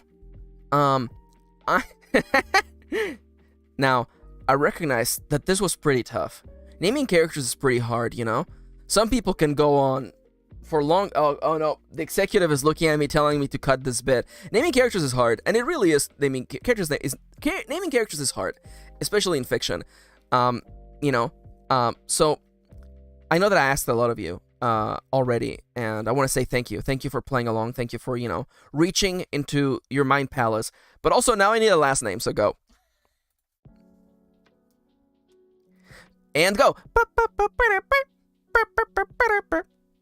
It's like Mario Kart up in here. Come on. I'm gonna start throwing blue shells. Start giving me last names. Go. And also, see here. Oh, Daniels is good. McGregor, that's good. I like that. I'm just making the list already. Daniels. McGregor. Grayson is good. Blackburn is so freaking cool. Blackburn is so cool. I think I first saw the name Blackburn in Killer 7 for the GameCube. Clara.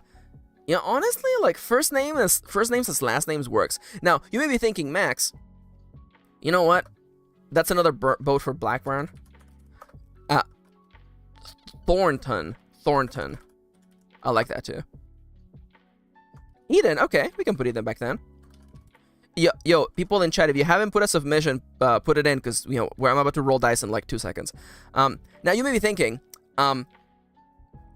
Max, are we also gonna have to roll for the name of the relative? No, we'll just call her Lady last name. See, there you go. Grandma. Or you know, Grandma Grayson, Grandma McGregor, you know? So yeah, if no one has any more submissions, I'm about to roll this dice. So let me just take a quick sip of my delicious water. And if you haven't hydrated, by the way, we've been pogging that for so long that we haven't like gotten up in like half an hour. So, you know, if you need to get up, get up. Grandma. See, like Mima. That's the joke I wanted to make, by the way. Charlie, if Kendra was streaming this would be the whole stream. I love my friend Kendra, but yeah, they have a certain difficulty naming characters. Now, I'm not saying that's wrong. Every writer has strengths and weaknesses, and naming characters is rough. It really is. You know? It just happens that, like, with Kendra, it's, like, a little bit comical. But we love them, though. We love them. And it is number 7. Thornton it is. Honestly, though, Thornton has that little bit of, like, you know, of a fancy air. A little bit posh. So it would explain how the hell they own a mansion. Now, this immediately feels to me like it has to be, like, the East Coast. I'm picturing some, you know, that or the Pacific Northwest. I don't know if anybody, you know. Yeah, like, you know. Ooh, Thornton Hall. Ooh, I like that. Ooh, in the past, Thornton Hall has served many purposes. Oh, I like that. Oh my god. Previously, like a freaking, like mill or something. Old money, East Coast, yeah. Yep, old money. The old mill.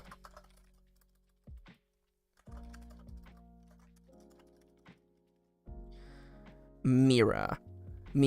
Ooh, I like that. You know what? I mean, like, that submission is a little bit late, but you know, let me tell you what, okay? The relative's name was hey, I saw that submission. I'm gonna put it in there though. Mira Thornton is the name of the relative. There you go. See, like the way that I work with writing, okay? I go with the idea that like shows up in my mind. And like I saw that and I'm like, well, we have the name for the grandma then. It's done. Easy. Moving on. Now, I think okay, we just need a little bit more of like setting up some certain like plot elements. And I definitely need to clean up this sheet, but we'll get there in a second. So, what we know right now is that Florence Thornton, heir to the Thornton fortune, probably not. Oh, I like that. Oh, that's cute. I like that. Yeah. I actually wrote, I have a book that I want to put out eventually, and it's like probably my most depressing, saddest, rawest story. And one of the main characters is called Milagro, which is Spanish for miracle. And like someday I'll put up, someday you'll get to read Holy Corpse, and then you're gonna be like, holy crap, Max wrote this depressing ass book. And the truth is, I am capable of many feats. Yeah. All I want to say is that story is heavily inspired by the video game The Binding of Isaac. That's all I gotta say about that. Anyway, so what we know about this story is that it's a contemporary genre, third person, personal POV, takes place in a mansion, and everyone's too sad to be horny. So no hornies are allowed today. No horny vibes in chat today, please. And our protagonist is named Florence Thornton. She, her, femme, ace arrow, wants to be forgiven. And we see, like, we wrote these notes earlier because we needed some sort of, like, you know, ground. But now, all of this feels like old history. To me, this feels like we came up with this, like, months ago. And it's time to, like, actually move on with the actual story. So, Florence Thornton. If I can spell. Yeah, no, yeah. The Binding of Isaac, like I've been a long time fan of that.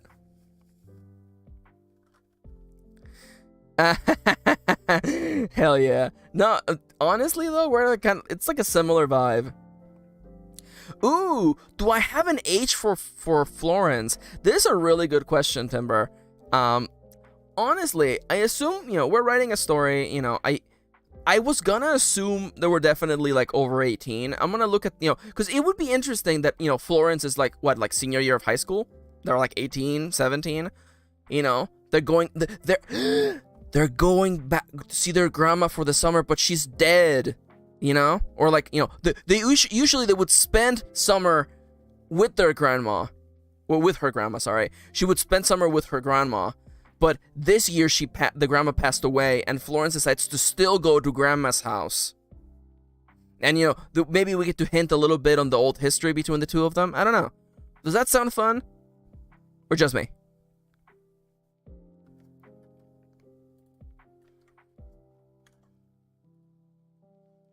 Let me take a quick sip.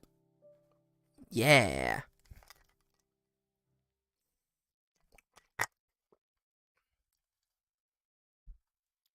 So, because it's time for me to tell you a little secret about writing, okay? I have a little internal system. That is true. Benny once again coming in clutch. We probably do need. Lish is a question. I'm looking out for Lish's question. But Benny makes a point that, you know, is there someone looking after this house? Maybe we might have to generate a character real quick.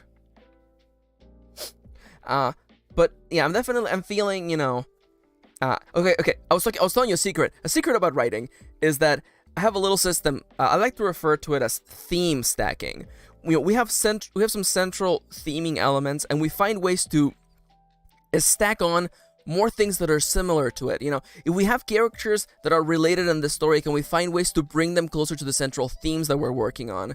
And, you know, in bringing them together, you know, we know that the grandma helped the protagonist come out as queer, but our character never had the chance to thank them before they passed away. So my element of theme stacking is, well, is it possible that, you know, they spent a lot of time together? That I feel like that would make it even sadder for, you know, Florence to be unable to actually tell her how much her grandma meant to her if they literally saw each other every summer. Now, Lish's question says, maybe we start in media res with the final goodbye, which takes place when Florence is older, college age, but the death took place in her senior year of high school. So you're thinking, seeing that now, this I kind of like. So the grandma's death happened a couple years ago. You know, again, we still have to go to the mansion. You know, the role said the movie takes place in a mansion. Maybe it's been years. Maybe we actually get to go into the old decrepit mansion. That actually saves us having to come up with a caretaker. No one has looked after the house for years. How do people like that? You know, I definitely, you know, we can use the decrepit state of the. Well, that's also fair. I like that, a queer platonic friend circle. You know, we can have we can use the decrepit state of the mansion as theme stacking for the relationship between Florence and Mira, her grandma. So Florence Thornton, Erie and yeah, it's just we gonna be sad, everybody. We gonna be sad. I don't have a sad expression. The closest I have is this one, and that's really not hitting it. So everybody get ready. Put on your real sad expression. But put your saddest emoji in the chat. So Florence Thornton Florence Thornton, whose grandma passed away years ago, returns to the house she spent many summers on. Thank you. Summers at to attempt to find closure. Seeking closure. There you go. That's an easier way. Seeking closure. Florence's grandma helped her realize she was queer, but she never got a chance to tell her, to open up with her about queerness, and she deeply regrets how they ended up in bad terms. Yeah. Florence Thornton is a little bit hard to pronounce, but you don't get to choose your last name. Unfortunately, Florence doesn't get to choose her last name. Yeah. Winter is so on the nose. Oh, so sad. Beloved house falling apart. Very close to home for me right now. Good story fodder. Such emotion. Yeah. Welcome back, Mars. Yeah, so we have finished creating the character, and we have our story idea pretty much ready to go. I think it's almost time for us to start writing. So yeah, to review again, Florence Thornton, which we created together thanks to Hello Sunny Course, Picrew. By the way, the name of the story is Grandma's Closet, by the way. Someone in the chat, I think it was Beanie actually, helped us come up with that. And the story idea is Florence Thornton, whose grandma passed away years ago, returns to the house she spent many summers at, seeking closure. Florence's grandma helped her realize she was queer, but she never got a chance to tell her, to open up with her about queerness. So she deeply regrets how the relationship ended in bad terms. Oh yeah, I definitely see that. Beanie, maybe her friends call her Ren. Oh, I see that for sure. Yeah. Timber Wolfie, the sad emojis are kind of terrifying. Yeah, no, I get that for sure. All right, so I'm gonna figure out. Huh? Yeah, no, yeah. Sorry, my manager, the amazing lady Kirin, wrenches in chat is like, Max, you gotta get up and like stretch your legs, and I will. But here we have our story idea that we generated together. Isn't that neat? So now I'm gonna just shrink this a little bit. I say. So I'm gonna shrink it a little bit more. Hopefully that's like fine. And I'm gonna have to move this all over the place. I don't want to block the music because let me tell you, I really appreciate Lo-Fi Leah letting me stream their music. Their music is like the soundtrack to my books. I've been writing thanks to their music for so long. 2 years. Yeah, for like 2 years. Oh my god. But again, Kitty is looking at me like I should get up, and I definitely need to get up and stretch my legs. So right now, everyone, if you've been watching the stream for a while, how about you do me a favor and like get up? You know, if you want, you don't have to. You know, I can't make you. Get up, stretch your arms and legs, and grab some water. You know, stay hydrated. You know, and I'm not even gonna be gone really long. It's gonna be like 10 seconds. So get up and stretch.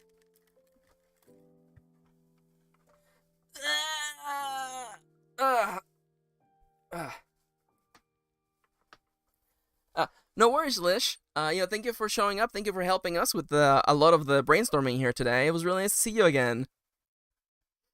And we all do a little dance. Yeah, that's the vibe I want.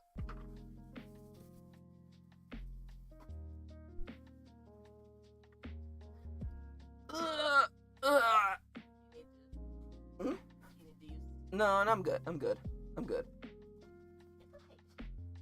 And Yanto, by the way, still sleeping soundly. Yanto is still sleeping soundly like the little angel he is.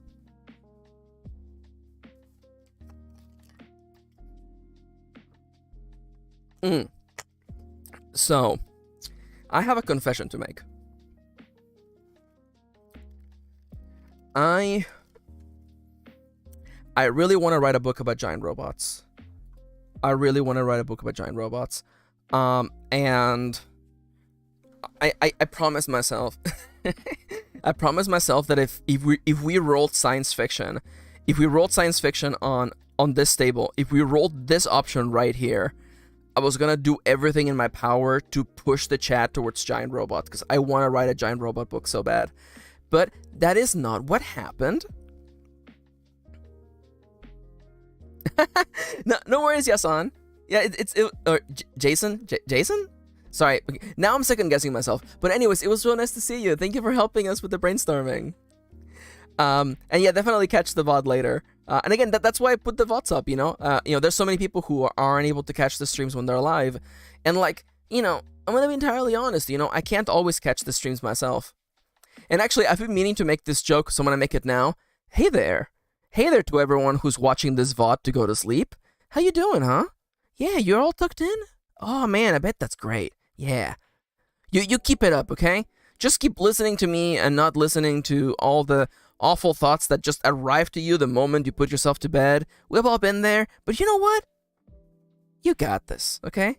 Yeah. Anyway, that's for the people who are watching this in the future going to bed. I have been told that I have a really pleasant voice, so... Yo, I'll take that.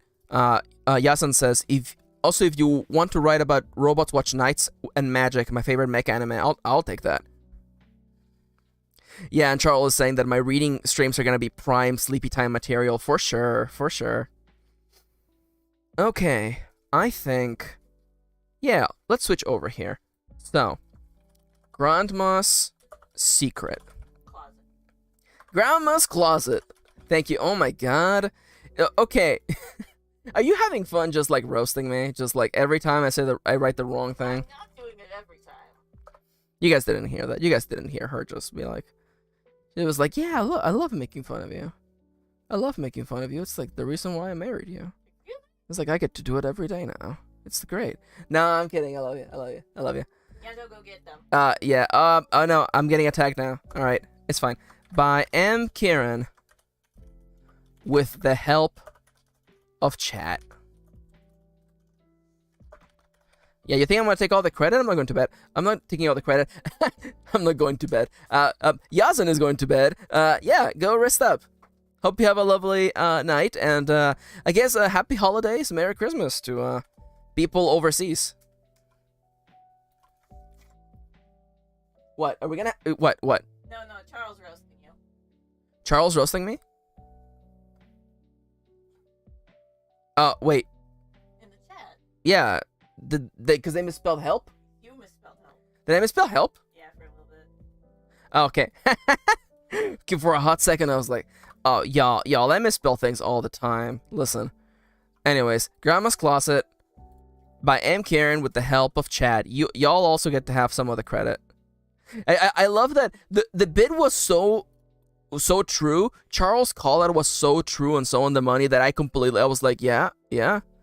That's help is misspelled. Yeah, I do that all the time. I forgot. I gotta put the screen back on. Yeah. Otherwise, you can't see what we're supposed to be writing about. I'm gonna put it like here for now. It's blocking a little bit of chat, but it should be fine. Once I cover like this section, we can just cover that. Yeah. See, I like that.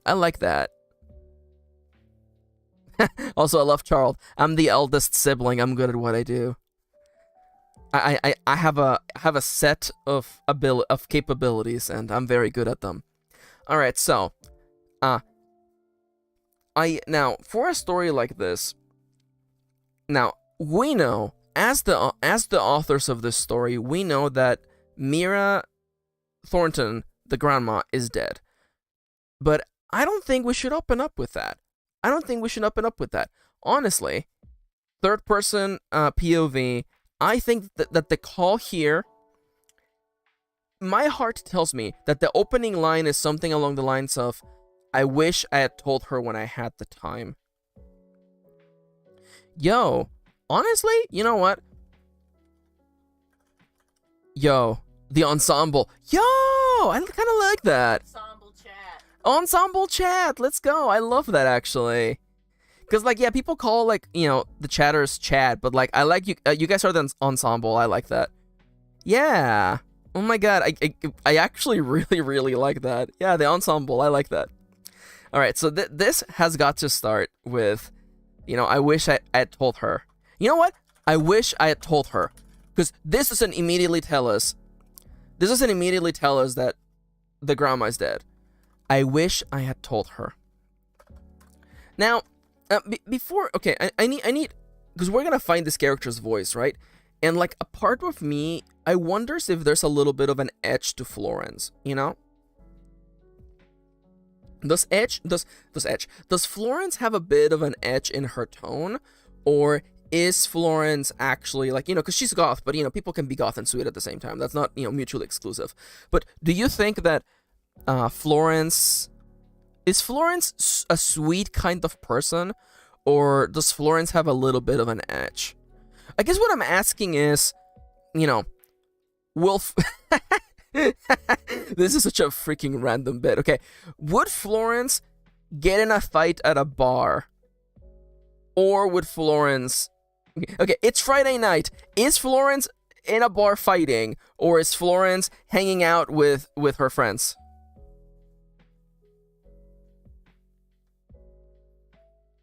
I mean, regret does have an edge to it. This is very true, Timberwolf, eh? And I'm not saying that the only... Okay, I like Benny. I like Benny. Yeah. A little bit bitter at the world. I like that. And I don't want to make it seem like the only options for a character are you're sweet and introverted, or you're an extrovert in a fight club. Yo. Yasan, who I thought you were going to bed, but honestly, like, I'm happy you didn't, because I actually really like, stress can either erode or sharpen edges, so depends on the story. See, like, I actually really like that dynamic right there. Also, plus for using erosion, or eroding in a sentence, I really like that. Yeah, Mars says, I don't think she would get into a fight at a bar, but she'd definitely support her friends who would get into them. Yeah. And Winter says maybe at home getting into conflict with her friends. Now, okay, I'm not saying, I think Florence might have, okay, y'all, do you all think that Florence has a little bit of a communication problem? Anyone? Or maybe just me? Huh? Yeah, I have the faint feeling Florence has a communication problem. Maybe Florence has an issue where she, like, bottles up her feelings. Ah, okay, I see. No worries, I wasn't calling you out. I just thought it was funny that, like you said you were leaving, and then you were giving... You had a really good line and a really good idea there, so I was just like, I'm giving you props for that. Yeah, okay, yeah, she definitely has some communication problems. I wish I had told her. But there was just no time. Ooh, I feel it. We were always fighting. Okay, also I'm realizing... Oh, I love Charlie in the chat. Oh, she's a Capricorn for sure. Oh yeah. Oh, I feel that. I need someone to like go through all my characters and tell me what sign they are, because I'm terrible at figuring out zodiac signs. Okay, now, if you don't know, if you're new to watching me write, I write using a timer because it's good to give yourself a chance to be actively focused on a task and then times to unfocus, because the human brain is not made to be working on things for hours at a time. That will burn you the hell out. So I'm going to turn on a little timer. 25 minutes, we're going to write, and then we're going to take a break, okay? All right. The timer's going. 25 minutes. I wish I had told her. But there was just no time.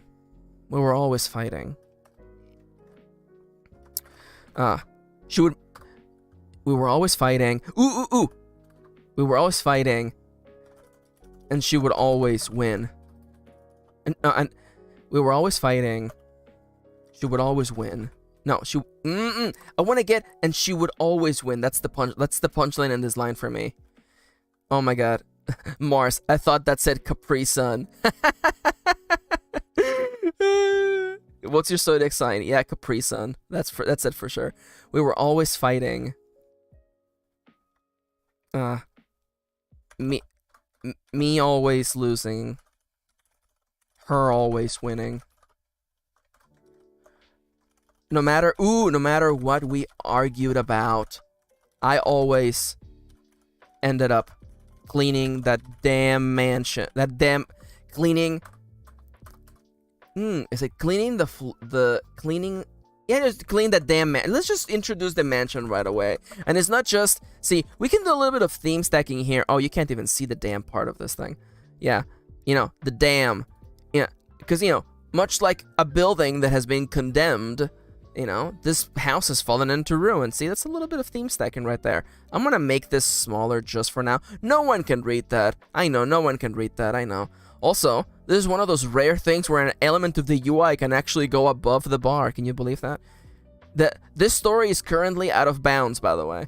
I always ended up cleaning that damn mansion. I know. So, I'm a piece of human trash because I love. See, I hate it when my character when characters I'm reading in fiction are having a bad time, but when I'm writing, I'm like, that's the way the cookie crumbles, baby. That's just life. Get used to it. Get used to it, Florence. No matter what we argued about, I always ended up clean. No matter what we argued about, she always. I don't want to say ended up on top. That feels like strangely sexual. No matter what we argued about, she was always right, and I was always wrong. We have a little bit of repetition here, but it's fine. Was always wrong. I didn't know enough because I was young. I didn't know enough about myself. A little bit of theme stacking right there. She didn't know about herself being queer. I didn't know enough about myself. She knew everything. Of course. She knew everything. Now, that's the kind of line... This line doesn't hit you until the second time you read this book. And then you're like, oh my god, Florence is talking about, you know... how the grandma actually knew about being queer before it was cool. Yeah, see, Mars here, I'm gonna highlight Mars's comment. Repetition is fine when it's for the sparkling emoji, vibes, sparkling emoji. Honestly, like, I love repetition. It's a way of making music, you know what I'm saying? Of course, she knew everything. Of course, she knew, I'm gonna say the answer to everything. To everything. So, I always ended up cleaning the floors of that damn mansion. A part of me almost wants to like push away from the other like floor. Like this house is from old money, but I almost want to feel that like Florence got none of that money. You know, like I want a line that because we're following the thread of the last paragraph. It ends on a mansion, and I want a line. I want a sequence where Florence is talking about how, I always thought that spending a summer in an actual 3 stories, plantation style, I don't know, East Coast mansion would be like fun and exciting, and it ended up just being most of it just spent cleaning because the old house was always falling apart. Something like that. That damn mansion. Every summer. So far the narration, by the way, bitter as hell. Every summer, without fail. Well, every summer until 5 years ago. Okay, so let's say grandma died during, because I imagine that the conflict, I'm doing hand motions, you can see it. The conflict between Florence and her grandma escalated during the teenage years, because teenage years are freaking rough. Florence is 17. She gets into a big argument with grandma. Basically, she does the worst thing you possibly can do when you're a teenager, right? You tell an adult you hate them and that they're stupid and wrong, I hate you, grandma. I hope you die. She probably didn't say that, but it was implied, right? Florence turns 18, gets out of high school, doesn't go back to the mansion for the summer. Grandma dies. It's 5 years later. I think Florence is 24. Let's go with 24. Where's the 21? Maybe 5 years seems like too long. Maybe she would have found some sort of closure. Let's say it's 3 years ago. She's 21. She's 21, old enough to drink. probably has been doing a little bit of that in order to cope with the stress and the sadness of what happened in the past. So every summer without fail, well, every summer until senior year, I was so mad at grandma at how right she always no yeah yeah stop trying to write and just write, Max. Yeah, honestly, Mars, super on the money. 21 is a good age. It's right on the precipice of realizing you don't know anything like you thought you did. Yeah, absolutely. That's right on the money right there. And I'm actually gonna just increase this for anyone who's like watching along. There we go. I'm gonna put it like right. Man, it's blocking chat, and I hate that. How about like, no, there's like just no way to do this, right?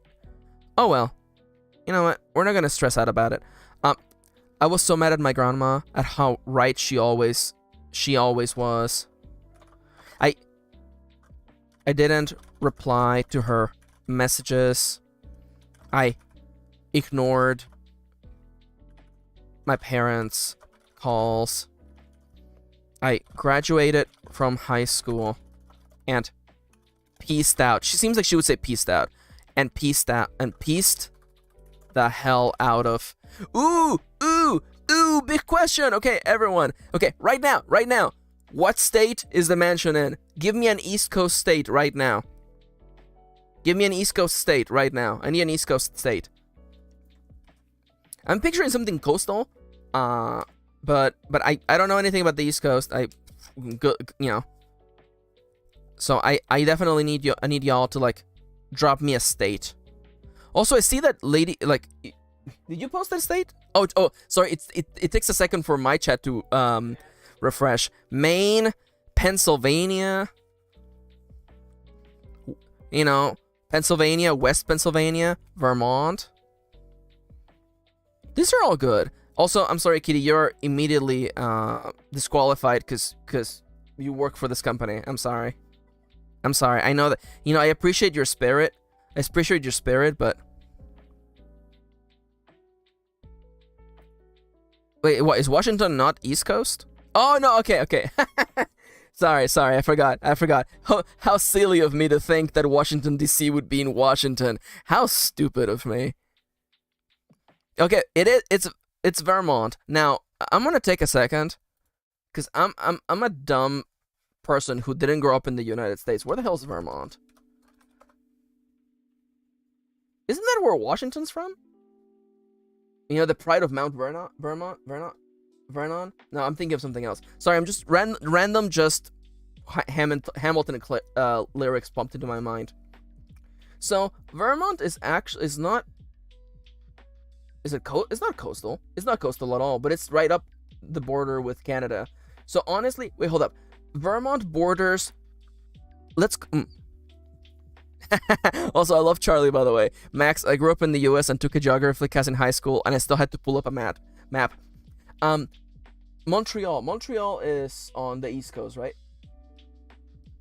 Because I like the idea that Florence has like dual citizenship or something. Yeah, so like, Quebec. Okay. Oh yeah, okay. Yeah, so I graduated from high school and pieced the hell out. He pieced the hell out of Vermont. I spent that summer with my friends in Quebec. Montreal is not on the river. It's Okay. Yeah, let's just say just Quebec. Quebec. Yeah, spend the summer with my friends in Quebec. You know what? Living a little dangerously. I spent that summer with my friends in Quebec. Drinking. Staying up way too damn late. No, okay. See, I don't like this because I'm putting drinking first. Like that's like the worst thing she did, and then she follows it up by just chatting. I don't like that. I spent that summer with my friends in Quebec. Oh, you know what? Going to shows. Drinking. Learning about ourselves. I felt that I was. So, Squall Shade. So, I'm gonna assume, because they lived so close to Canada, maybe we're looking at someone with like a dual citizenship, you know? I definitely read Florence as being like mixed race. So to me, it feels fitting, especially considering the geographical nature of Vermont and Quebec being literally across the border. I felt that it just felt fitting that, like, you know, and also, you know, I have a line coming up that I have in the tip of my tongue that, you know, instead of spending the summer with her grandma doing the thing that she always did, Florence pieced out to Quebec. And, you know, I think the drinking age in Quebec is 18, or am I crazy? That's not right, is it? Okay. Yeah, it's fine. Half American, half French, yeah. Or, yeah, half, isn't it Quebecois, the people who are Canadian French? Yeah, oh, there you go. That works. Yeah, no worries, Winter. Thank you so much for tagging along and for helping. Really appreciate it. Learning about ourselves. So to me, it definitely makes sense that Florence would go with her friends across the border to drink, be able to drink alcohol over there. So that, to me, that makes sense. And also, you know, doing a little bit of partying. Also, yeah, going to shows. I definitely picture Florence like going to like loud music shows. As opposed to what, Max? Quiet music shows? Jesus. You could do punk or like metal. Yeah. Yeah, no, but the whole point of music is to make noise. You can't have a quiet music show. I felt that I was doing the right thing. I thought I was living my life. I felt like a kid in a movie doing the wrong thing for the right reasons. Ooh, that's a good one. That's funny. That's funny. Squall shade coming in here. Florence is Chloe from Life is Strange. I mean, like, you're not super wrong, except in this. Okay, all right, okay. We're not burying any gays on this stream today, or ever. God, sorry. Anyone else here hate the bury your gays trope, or just me? Anyone here wants to claw the eyes out of anyone who kills gays just for the character development of straight people? No, anybody? Just me? Okay, anyways. There is a lot of anger in me some days, let me just tell you. I may seem nice and chill and laid back, but I'm full of anger inside. Anyways, I thought I was living my life. I felt like a kid in a movie, doing the wrong things for the right reasons. I thought this was... At the time... Oh my god, yes. This is fair. Oh my god. Don't you get me started with Life is Strange. Life is Strange, also known... okay, alright, okay. Life is Strange, also known as the game where if you want to have a girl kiss a girl, you must murder an entire town. What a great idea for a game. Anyways, how's everybody doing? I felt like a kid in a movie, doing the wrong thing for the right reasons. At the time, I thought I would look back on these days, and know that I did the right thing. I'm contradicting myself, but it's fine. Yeah, Mars. Life is Strange is a choose your own adventure kind of game. It's like, yeah, I mean, like it's not a bad game. There is a section in it where you have to like basically. Oh yeah, we did play it on Dango Duo. You can look up Dango Duo Life is Strange, and we did a playthrough of that a few years ago. It features the birth of one of our greatest returning gags, which is just singing the lyrics to "One Week" by the Bare. Reading the lyrics to "One Week" by the Bare Naked Ladies. But yeah, no. We also played the second. No, we started playing the second one. We played the first chapter of the second one because I believe that I believe the medical term is it sucked ass. And then we stopped playing it. Anyways, at the time. Oh, by the way, I do want to say. No, yeah. The soundtrack is really good. I do want to say though, by the way, if you're interested in playing Life is Strange, I do recommend looking up the trigger warnings for that because there is kind of fucked up stuff in that game. So if you don't go into that game Or if you go into the game not knowing what you're getting into, it could be really triggering. That's all I gotta say. Anyways. Yeah. Like, I could write a whole... Aw, oh my god, that's so sweet. Yeah, it's so hard for me sometimes. Like, I forget, like, you know, how many people watch the stuff that we made. Like, I'm not gonna lie, just I assume that, like, no one remembers Dango Duo. But people do, and I'm incredibly wrong about that. No, that's completely fair. You know, there is a choice at the end of the, you know, there is stuff that happens there, and then there's variance. They do give you a little bit of variance there, and I definitely, you know, I like that approach to things. I like the approach of, you know, wanting to experience the things first before you see other people's take on it. That's completely valid, and honestly, kind of rare nowadays.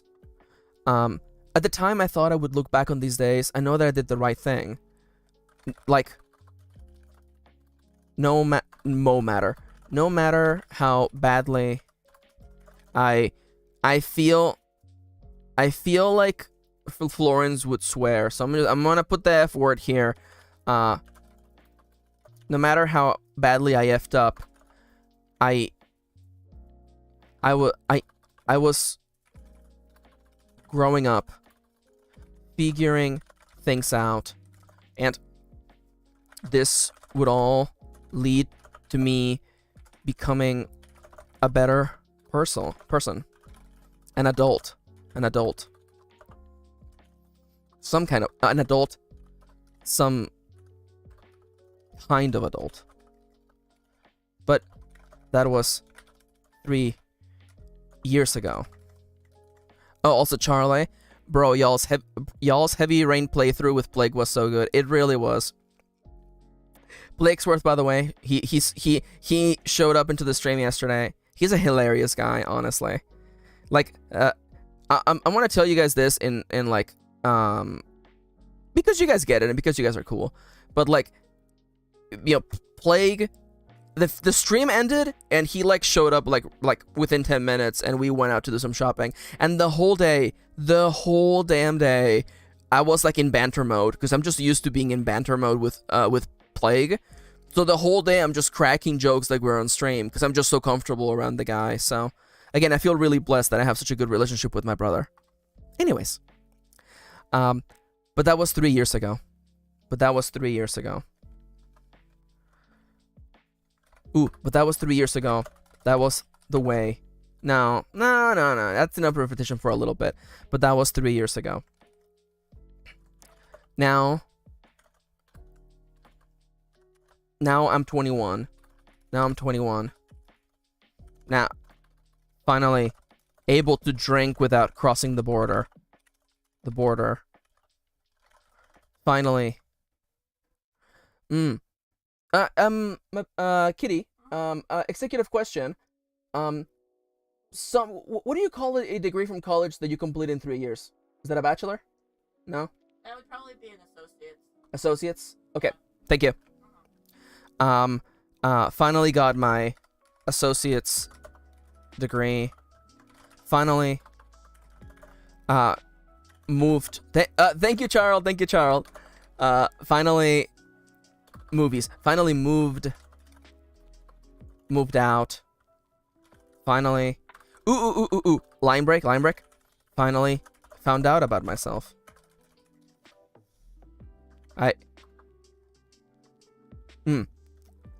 I never really fit in. Not completely. I always felt like there was something wrong about me. I didn't do things that other people did. People did.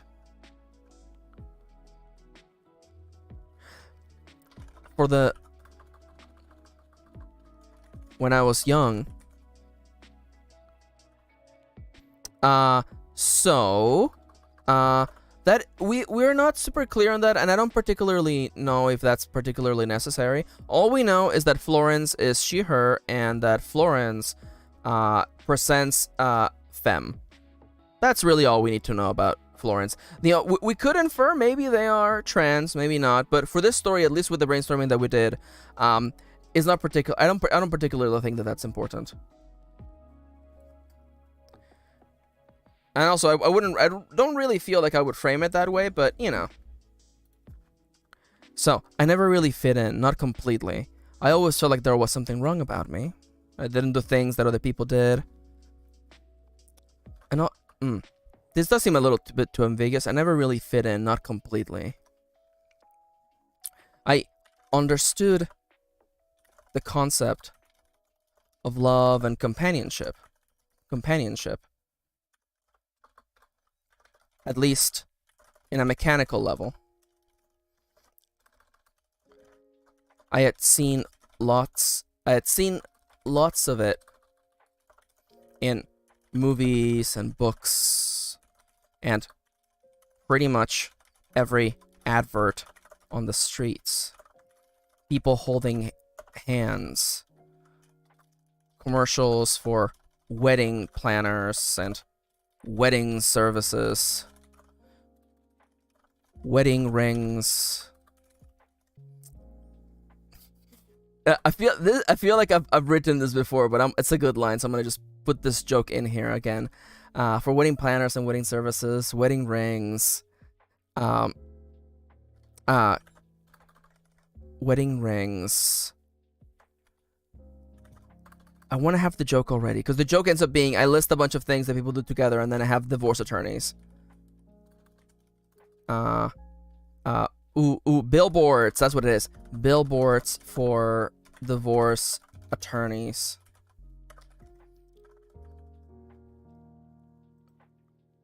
It felt like there was It felt like there was just one right way. It's just one right way. Okay, I see what you mean. It felt like there was just one right way to experience. No, one way to be with another person. One right order of things to do with them. Holding hands came before kissing. Kissing. No. Proposals came before marriage. Marriage. And what came after that? And something was to and something was supposed. That's fair. Supposed to. And something was supposed to come after marriage. But people like to skip that step.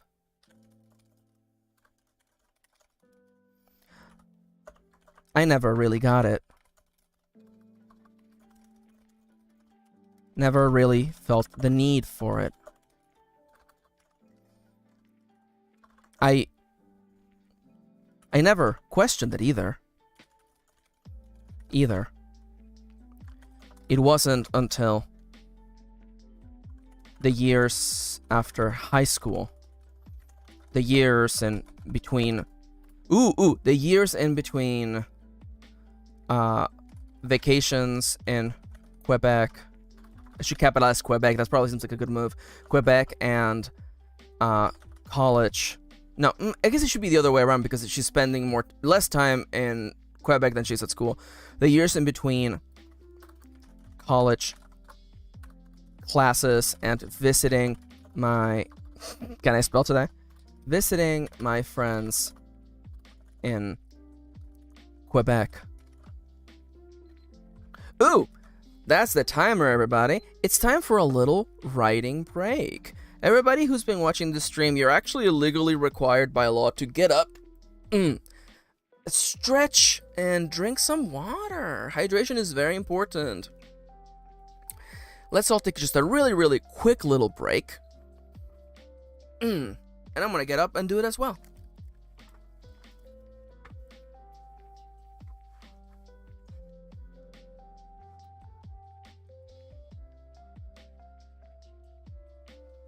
Oh yeah. All right.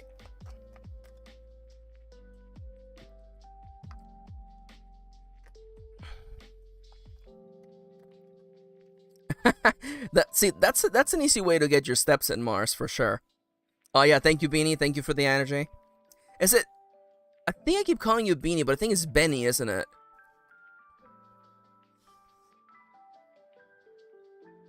Oh my god, yeah. Also, Sodernia, you live in Canada, don't you? I think you said that. Because like, listen, I live in California. We don't have real weather here. We have like made up Hollywood movie weather. So like it was cold this morning, and I was like, oh my god, it's so cold. I think I might have to actually wear, you know, a cardigan on top of my t-shirt, you know. So definitely, you know, I come from a place of privilege and saying, you know, get up, you know, just throw your blanket off, you know. Ah, I see. Yeah. Well, would you rather I call you Benjamin or is Benny good? I am Canada, trademark. I know you said Canadian, but I'm just being funny.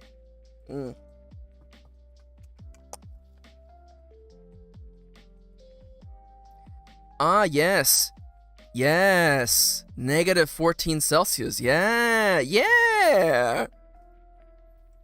What the hell is negative 14 Celsius? What the hell is a Celsius? Nah, don't feel too bad. That's not your fault. It's America's fault.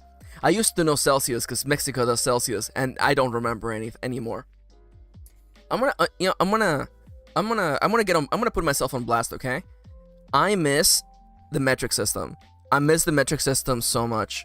The metric system was so good and comforting and safe, and now is like American imperial system. Empirical? No, it's imperial. It's nonsense. Oh no, Mars. Cat attack.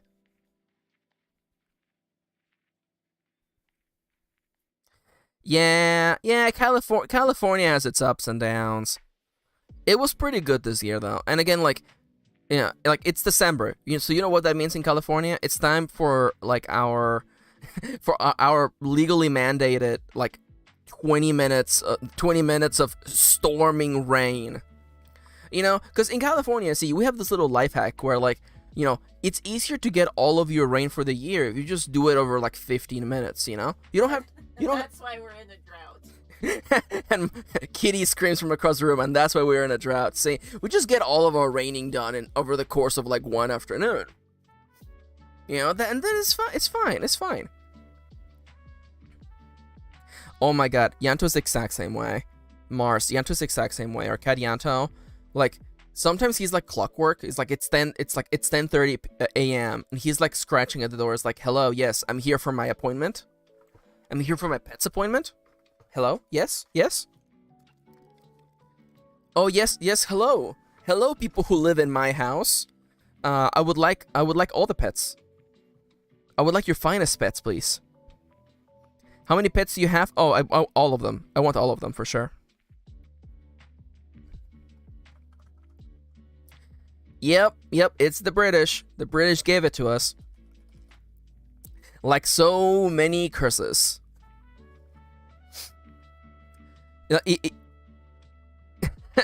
Let's just measure in stones and hands. I mean, like, listen, I understand that, you know, in a period of time, that's what they had, and I get that. But girl, you got the metric system. The metric system is so simple and safe. It's just multiples of 100. It's so easy. And like I'm still like sitting here like I don't know how long is 1 yard. I don't know how big an acre is. I have no freaking clue. People are like it's like I live yeah, no, we have 70 acres, and I'm just sitting here like, what the hell is that? What the hell is that? You know? Didn't the Winnie the Pooh live in like 1 acre? That didn't seem that big. No, it's 100 acres. It's a excuse me? Winnie the Pooh had 100 acres? Old money? Confirmed? Winnie the Pooh old money? You know? I want to know how Winnie the Pooh's ancestors got all that money. I just want to, you know. It's the whole woods. He owns the whole woods. No. This is the guys. I think we have we're getting into something really deep here. This goes all the way to the top, or the bottom, or the bottom. Ah, crap! Whenever I do this expression while in here, it brings up the explore tab. That's funny. Ah, so it's the robins who are the problem. Ah, see, I've never actually read Winnie the Pooh. Mostly because I'm not from the U.S. But also, hey, that's gonna become public domain soon, so everyone's gonna be able to, you know. Yeah. Christopher Robinson, confirmed, capitalist. Yeah. All I want to know is how they got that money. That's all I'm saying, you know. Also, sorry, Sodernia metric is less aesthetic though. Honestly, see, I know that it's really easy to want what someone else has, and I know that I'm literally doing it right now, wanting the metric system back. You know, like, girl, please call me back kind of energy. But, like, I'm sitting here like, how many, you know, people are like, you know, like, oh, the whole 9 yards, and I'm like, what does that even mean? What?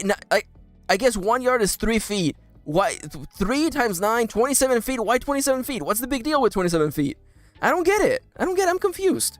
I am Confucian. America, explain.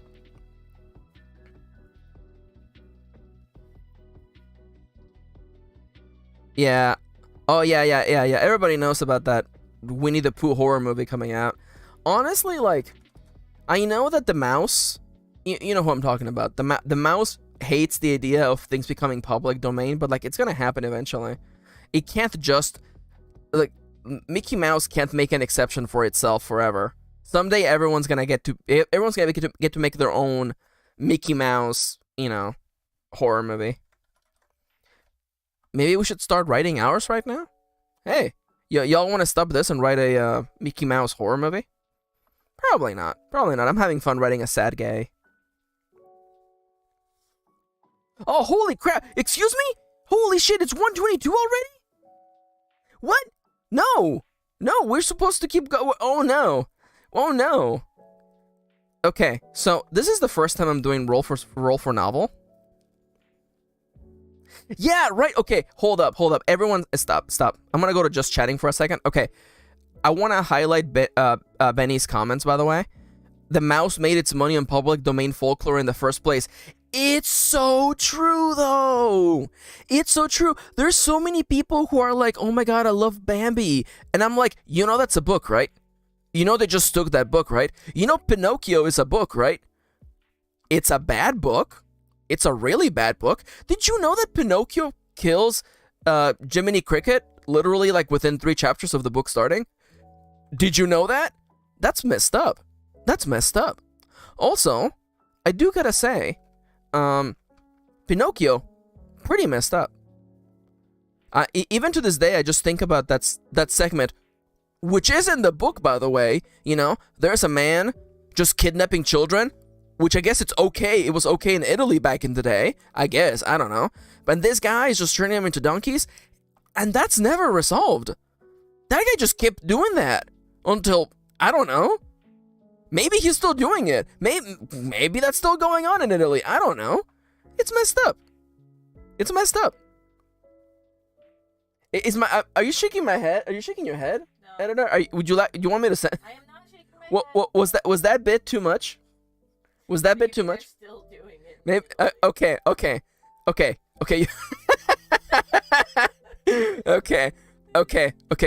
You're right.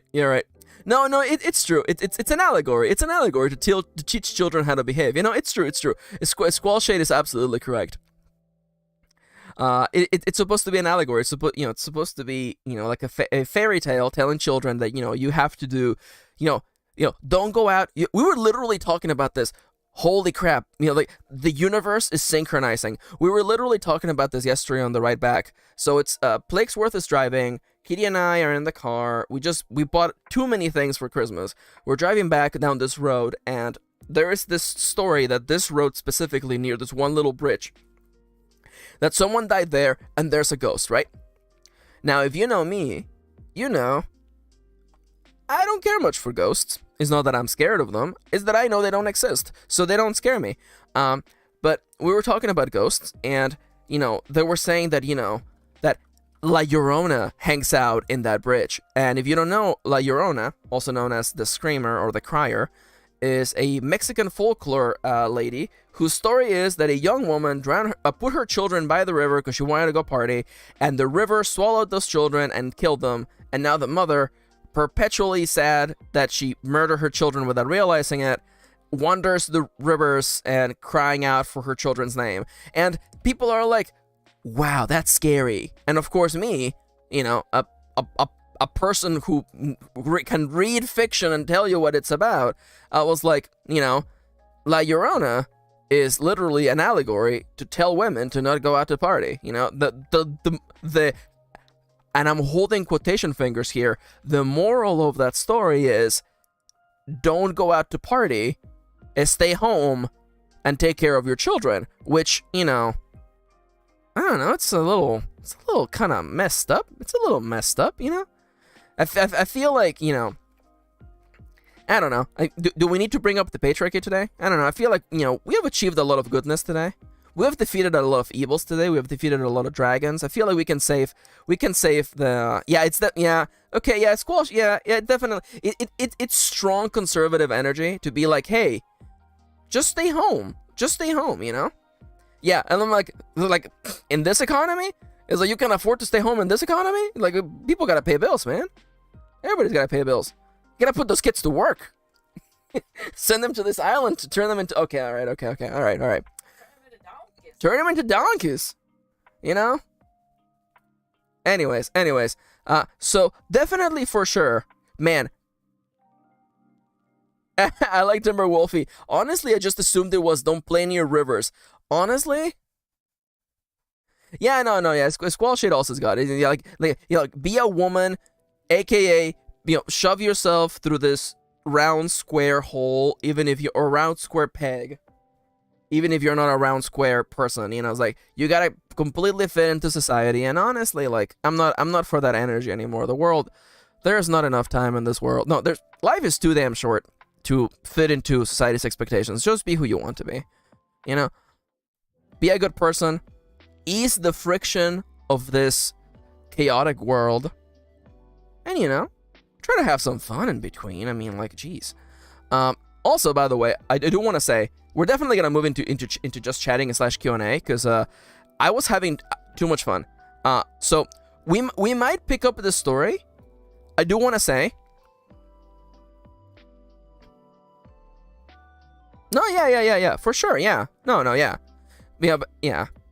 I feel like the problem becomes when the expectations become like law, right? You know, like we were watching like we finally watched The Greatest Showman, and like one of the plot twists in that movie is that the really amazing pretty singer was born out of wedlock, and like she looks like shocked, like, oh my god, I'm sorry to reveal to you that I was born out of wedlock. And then Kitty and I burst out laughing like, who cares about that? That's not a big deal, lady. No, yeah, for sure. Again. Oh wow. Charles hated The Greatest Showman. Oh, that's interesting. I can see that. Yeah, and so then, yeah, again, like, you know, nothing wrong if someone wants to, you know, do that. That's completely cool. You know, if you want to stay home and take care of the kids, it's completely cool. The issue is when it becomes like the expectation, and to do the opposite is like, you know, anathema or something like that, you know. Let everyone do what they want to do with their lives. It's kind of like one of the things that I'm exploring in Trip, you know. Erilyn just wants to stay home and take care of their grandma, and I'm like, you know what? You do that. You don't have to join the workforce. You don't have to, you know, dedicate yourself to the grind for capitalism. You can just have your life be about taking care of someone in your life. You know? Anyways, I want to thank everyone for showing up for Roll for Novel. This was really fun, honestly. I definitely want to do this segment again. If anything, because it gives us a chance to like scratch that itch of creating a story, creating a character, and actually like brainstorming a plot bunny.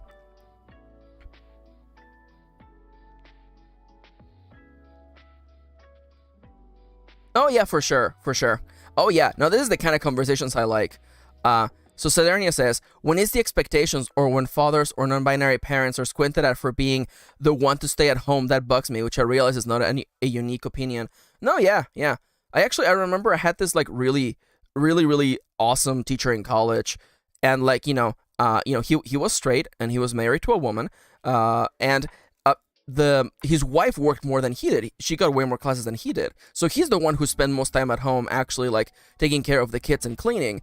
And even so, even though they had it was still a balanced marriage, they still loved one another, cared for one another. It just so happened that she got more classes than he did.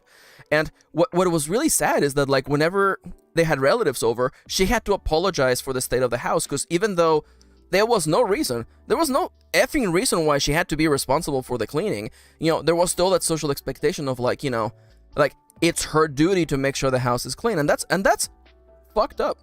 That's fucked up. I remember that story vividly. Because like that guy was so cool, and just like him like talking about this kind of stuff like really made me realize. If anything, it helped me have a greater awareness. I feel really blessed for like the good teachers I had. I mean, I guess I'm also happy for the bad teachers I had. I don't know. And anyone else here dealing with the trauma of bad teachers they had like in high school, or just me?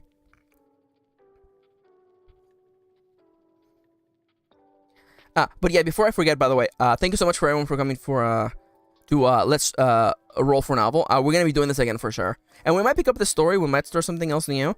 I might try to get us to write about giant robots. I don't know.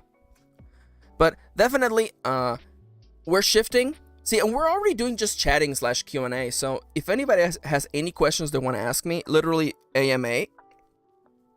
Don't ask me to convert Celsius into Fahrenheit, though. Because, like, Jesus. You know what? Okay. It was -13, I believe. -13 is what Sidonia said. -13 Celsius into Fahrenheit.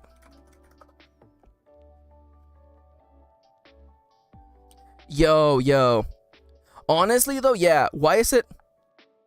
Oh, shit. Holy crap. Sorry. I'm really... Okay, you know what? I have to come clean, okay? Sidonia converted it for me earlier. Sidonia said that -13 Celsius is 8.6 Fahrenheit. And I have to agree. I didn't believe you. It's not 6.8, it's 8.6. But I was like, that can't be right. That's too cold. It can't possibly get that cold. Turns out that it does get that cold. Yeah, no, honestly, like, I'm calling myself out today. Skull Shade, will you do some videos about writers and getting motivation to write? I can definitely work on something like that for sure. That's definitely something that I can make happen. Definitely like a shorter video. I'm not the streams are mostly of what I'm focusing on right now, but I can definitely crank out like a smaller video on like quick tips for staying motivated. Jesus, 10 Fahrenheit, Jesus. Again, I might be like the luckiest person in the whole world because, I'm blessed with good company. I get to do something really fun for a living, and also I live in California where the weather doesn't actually exist.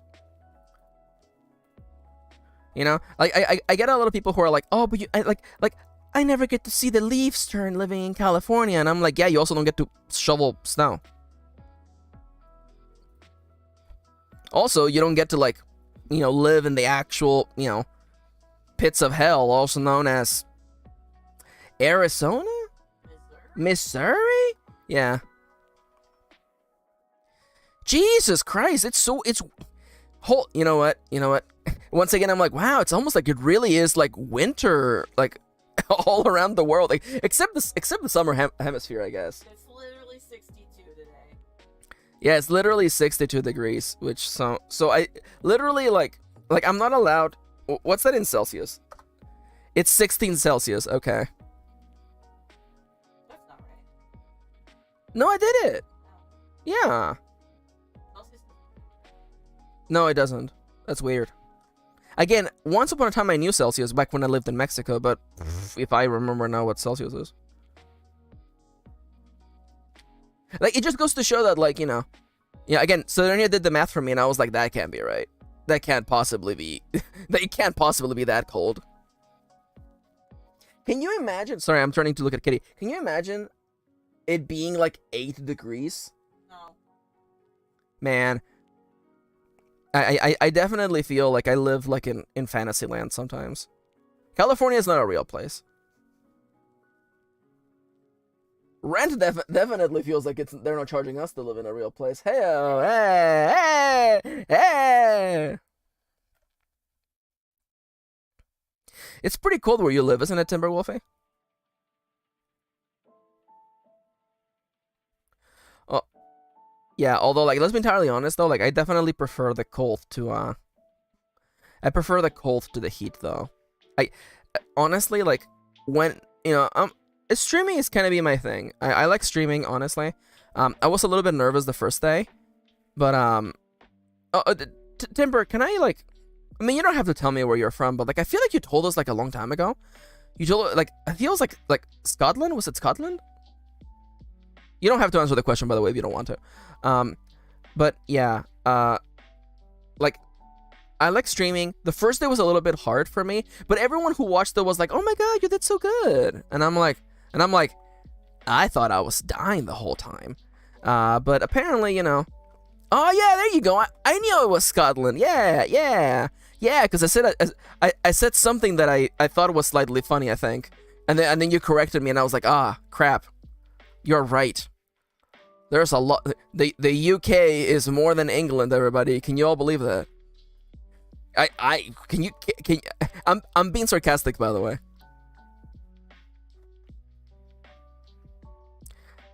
Oh man. Mars says, here we don't do moderate temperatures. It's either freezing cold or boiling hot depending on the time of year with no in between. Woo!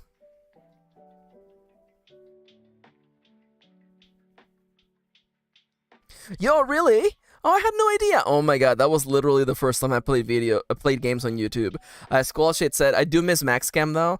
When you were playing Isaac, you were the first streamer to get me into Isaac. Yeah, oh my god, Isaac though. God. Isaac was such an inspiration for me. And again, like, I have a whole book, it's like probably 600 pages, that I want to finish, that I was loosely inspired by the aesthetics of The Binding of Isaac. I remember, oh my god. I remember those videos. I believe the name of the series was Max has writer's block, and in order to beat my writer's block, I wanted to play video games. Yo, I had no idea. Oh my god, yo, a bunch of you are like old timers. Damn, I had no idea. We're in the retirement home. Yeah, no, how dare you? Like, Kitty's shouting from the side, we're all in the retirement home. How dare you? How dare you? We're not old. We're not old. Catching up on old memories. Yeah, no, oh, why can't y'all remember when I used to play The Binding of Isaac after over? Oh, yeah.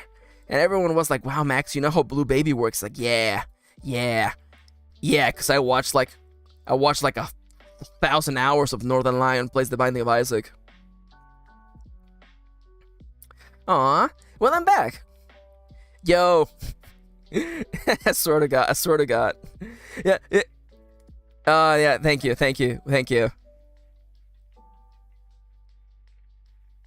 Aw. Yeah, it's weird, huh? Yeah, I remember when I first made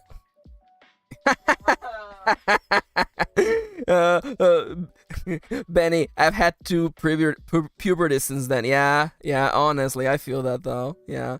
No, it's weird, like, and I guess maybe this is a great chance to like show you behind the curtain, okay? Like, I've been an internet person doing internet things for a while, and like sometimes my posts on Tumblr still go like super viral, and like I'm still just like a normal person, like I get messages, I get follows, I get a bunch of stuff, and I'm still just like internally, like inside my hell, and I'm like, yeah, nobody knows what I'm doing.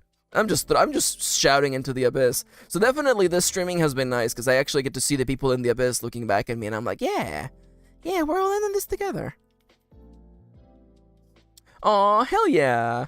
So Darnia, I remember when you first released your How to Plan a Novel video, been shoving it at people ever since, even through your hiatus. Aw, Aw, thank you. Honestly, so when I wanted to come back, I unlisted a bunch of videos. All of them are in playlist, by the way. If anybody wants to go back in the Max Wayback Machine and experience what I used to say / do. Those are still there, but I didn't want to unlist that video because that's the one video that I'm like really proud of. I'm really proud of the how to plan your novel from the ground up. Aw. Oh, everyone's telling me their origin story. That's so sweet. Aw. Yeah, I know, it's funny because like especially like the two of the mods for this chat, like Charlie and Kendra, they both like met me like I think Charlie met me through YouTube, I think, and Kendra met me through Tumblr. So like it's really funny because like we're like really close friends now, and like I'm not gonna lie to you, I have no idea how I met Kendra. Like in my memory space, there were the Tumblr. Yeah, okay. Sorry. How dare you? And Kitty's like, and you met me in real life. That's right. You drew Justine's Blood fan art. Oh my god. I gotta get back to Justine's Blood. Justine's Blood was fun. If when the time comes to remake Justine's Blood, I have to make it like 1,000 times more queer now, though. I do feel okay. Tell me. Yo, yeah. Oh, that's what I used to do back in the day. I used to go through the writing tag on Tumblr and actually answer people's questions. That's how I ran into like the worst writing advice of all time. Yeah. There is one post that I still make fun of to this day. There was one person on Tumblr like giving writing advice and it was really bad. I don't remember their names because they didn't do it for very long. But one of their advices was like I don't edit because it's not part of my style. And I remember not like laughing, but I was just like, okay, all right, you do you, little weirdo on the internet. Yeah, 2014 was a weird time, man. I want to believe that I'm a good force in the world because like there was so much bad writing advice going around. Oh. Oh my god. Yo, calling out Peter Jackson in chat. Yeah, no, again, like, the reason why I can comfortably make fun of that person is because I know, like, we can all see that they are wrong. That's why it's very easy to make fun of them. It doesn't feel like punching down. Okay, I guess maybe it's a little bit punching down, but it's just like, what do you mean you don't edit? Of course you gotta edit. Yeah. That's how it works, buddy. If you don't edit, how the hell do you, like, you know, how do you refine the themes in your book, you know, if anything? Like, again, like, you guys are gonna watch on the stream once when I complete the draft for Trip, we're gonna start revising it, and you're gonna see, holy crap, there are so many loose ends. How is Max gonna tie them up? And the answer is, with a lot of hard work, but we'll get it done. Again, you know, writing is a journey. We'll get it done. Yeah, oh my god, Mars is killing me. Oops, I didn't mean to type that word, but since I don't edit, it's gotta stay there. Yeah. It reminds me, I believe there was like a writing app that simulated being a typewriter, so you weren't able to actually like backspace. And like I remember trying that app a little, you know, like a couple of times, and I understand the point of it for sure, but like for me, I'm like, no, you gotta let me backspace sometimes. You guys have seen me write.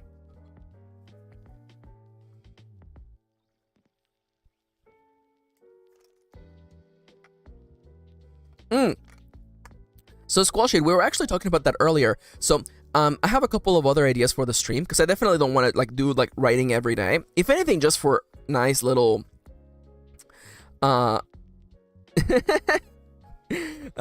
if anything, just to have some variety, honestly. Also just to be fun, you know. This stream is like a nice little fun space for me to connect with people. I've been talking about this because, you know, Twitter is a goddamn hellscape right now, and I want to create this nice little community of people being able to talk about writing and creativity. But anyways, so one of the ideas that I have for the stream is to read public domain books. I think I put up a poll, and people wanted me to read Frankenstein, the modern Prometheus, so I might actually do that. And one of the other ideas is to actually do feedback for people. If someone feels brave enough to submit a piece of writing, that I will, of course, vet beforehand, I will give it feedback live on stream. And again, I consider myself a really good person at giving feedback. I did it in college for a long time, and again, I said this before, but I'm gonna say it again. The point of giving feedback is it's two-sided. It is 50% making someone improve. You know, you give their feedback. You give them feedback because you see value in their writing and you want it to be better. The other 50% is to inspire them to keep writing. If you give feedback so hard and so badly that someone wants to quit writing altogether, congratulations, you freaking failed. You failed your job. So, you know, I will definitely, you know, whenever the time comes for that, and if someone feels brave enough, I will definitely love to do, you know, feedback live. There was a video I did a long time ago where I edited a portion of a story I wrote called The Servant of Mr. Plum. Holy crap, someday I want to go back to that book. And people really liked seeing me actually go and be like, yeah, see this line here? Like, it doesn't quite work because you end up repeating it later on, so let's just cut that line right now. And people really like being able to see just the life process of me. Basically like redlining, I believe that's what it's called in editing, just like putting red lines on their lines that on their sentences that don't work. But yeah, that's something that definitely can happen. Yeah, I definitely, again, I would vet the work before anything, and yeah, I wouldn't feel safe reading adult-oriented content, or at least, I mean, it depends on the kind of adult-oriented stuff, because I feel like, you know, if the answer to that is the sex, then yeah, definitely I can't do that. If it's sex or too highly violent, I can't do that on YouTube. But again, I feel like adult is like you know. You know what? Maybe we could do that. Maybe I could read Charles' work, a little bit of Charles' work. Yeah, again, the context is really important. Because again, it depends on what you're writing and how. Because I don't want to make it a hard rule of like no sex. Because I feel like if someone wrote sex in a way that I felt would work on the stream, I would read it. Not to say that I would read smut on stream, but like I feel like it depends on the flavor of it, you know. I'm more of the kind of person where I just fade to black, to be entirely honest. If I were to ever write a sex scene, I would probably just fade to black. So, you know. And also, adult topics, there's more. You know what? I'm going to say, there's more to adult topics than just sex and violence, okay? Yeah, I said it. Like paying your taxes. Like paying your taxes, yeah. You know, or like social justice, you know, or the you know, inherently flawed criminal system of the United States of America. I don't know. That seems like a pretty adult topic to me. Yeah, well, you know, yeah, the most adult topics. Honestly, Sodernia, here's the thing. You know, if you want to, I don't know, you could reach out. You know, worst comes to worst, you know. Again, I definitely, and I do want to make this clear, okay? I'm not trying to get at anybody here, okay? If you send me your work and I look at it and I'm like, I see what you're doing here. I don't want to read this on stream because, you know, I might end up being too harsh, or, you know, like, you know, it definitely needs a little bit more work. Then I will tell you, you know, we're never going to end up in a situation where it's live on stream and then I realize, oh no, I shouldn't be reading this. That's never going to happen. That's not the kind of person I am. My anxiety makes me too careful to ever lead any of us into that scenario. So, you know, you can send me work. My email address is actually on YouTube. It is contact.mkirin@gmail.com. You can send stuff there if you want. I can't promise that I will read it. I'm a busy person. I have a lot of stuff going on. Someone has to pedianto exactly at 10:30 a.m. every single day. Yeah, and I do different voices. Like, you know, I don't do my character voicing doesn't actually come out when I'm writing because, you know, I don't have the mental capacity to do that. But when I read back, I feel at least that the narrator's voice in The Fabulous Gaze is different from the narrating voice in another story that I wrote, or in The Last Bread Mage. I definitely feel like the narrating voice is different, and you will be able to hear me speaking differently. I have a really big fantasy story with the queerest and most fun thief of all time, Satin. And let me tell you, they sound a little bit like this, and that's what the narration sounds like the entire time.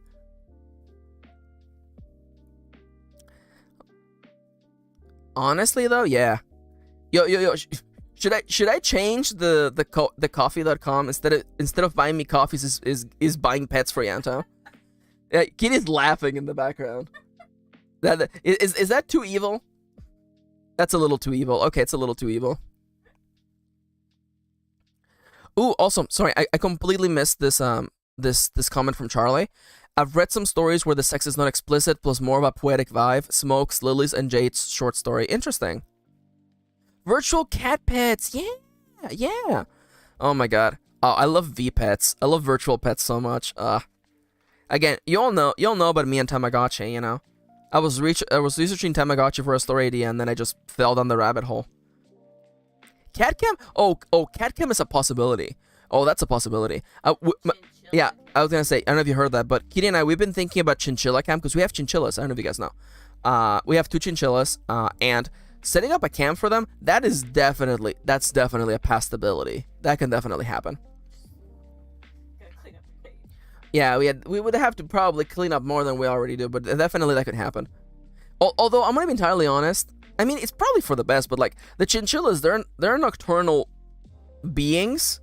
I don't like not calling them animals. They're entities. They're nocturnal entities. So like, the chinchilla cam would be perfect because all they're gonna do is just sleep all day.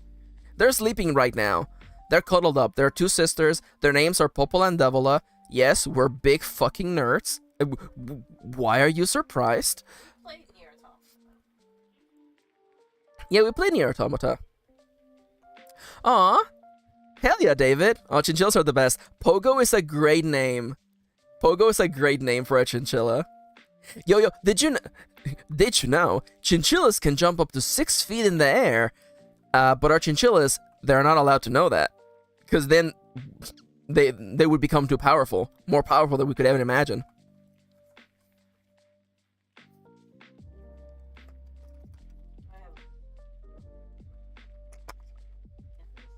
I have a photo actually. I have a photo that I want to show on stream actually.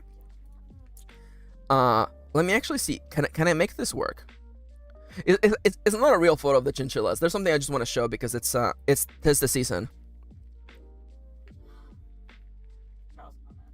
What? Oh, that's so good. Charles said, whenever me and Winnie, their partner, are able to get rats, we want to get 2 and name them Goku and Broly. Oh, that's so good. That is so good. Let me see if this looks good. Yeah. So, this is actually our little holiday card for this year. And I want to, since it's actually almost time for me to leave, the stream ends at 2 p.m. I want to wish everyone happy holidays, Merry Christmas, whatever you celebrate, have a good time. I hope that, if you're in a space where you can enjoy good times with your family, I hope you do so. And if not, you have a little family here in this chat, and we all love you. We accept you just the way you are. And the reason why I'm bringing this is because the chinchillas are here, by the way. That's Popola and that's Devola. Devola is more rounder and more angry looking. But yeah, I just want to say happy holidays, Last year, I did a little doodle like this one. Well, not quite like this, but it was, more simplistic. And I thought, man, I should have done like Christmas cards. So that's actually what we did this year. We actually like printed this out. And I like that it looks like a little frame photo. We mailed it to a bunch of our friends. Yeah. So I just wanted to, wish everyone a happy holiday. Whether you celebrate or not, it's the end of the year is a good time to reflect and, take stock, especially with writing. Writing is something that takes a bit of time, and taking a chance to stop and look at what you've been doing and, ask, if can I make time for something that I want to do, whether it's writing or something else, I mean, our friend, friend of the channel, Plakesworth, he's going to the gym, he wants to lose some weight, he wants to get ripped, he's spending hours on the treadmill, and he's like, what if I also just watch One Piece, He's like, it's only gonna take me 348 days to catch up with One Piece, but I could do it.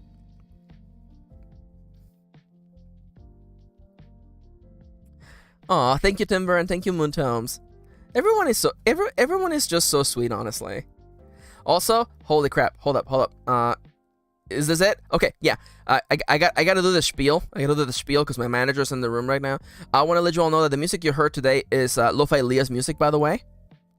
Oh yeah, Charles. Yeah, Plakesworth wants to get into One Piece. Yeah, no, honestly, it seems like a very Plague Squirt story.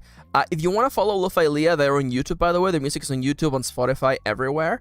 They're Lo-Fi Leah pretty much everywhere. I love them. They are very sweet. They asked for requests today, and I was like, oh my god, please do Memories of Life from FF9, please. Oh my god. The app that I use to do what I do is Videotube. If you would like to try VTubing, it's a free app to use. Also, the creators. Yo, Mark! Yo, Mark, I haven't seen you in so long. So nice to see you. The creators of Videotube, they're awesome. They're awesome. And also, yeah, if you like what I do and want to see more of it, MKirinauthor.com is my website. There's my books on there. Bundles are available. You can support me on coffee.com/MKirin. And to answer Mars's question, I'm going to be streaming next week. Yeah, I'll be back on Monday. I'll be back on Monday streaming. I'm thinking probably like writing on Monday, Wednesday, and Friday, and then we'll do variety between. Maybe we'll start reading Frankenstein. Maybe we'll do feedback.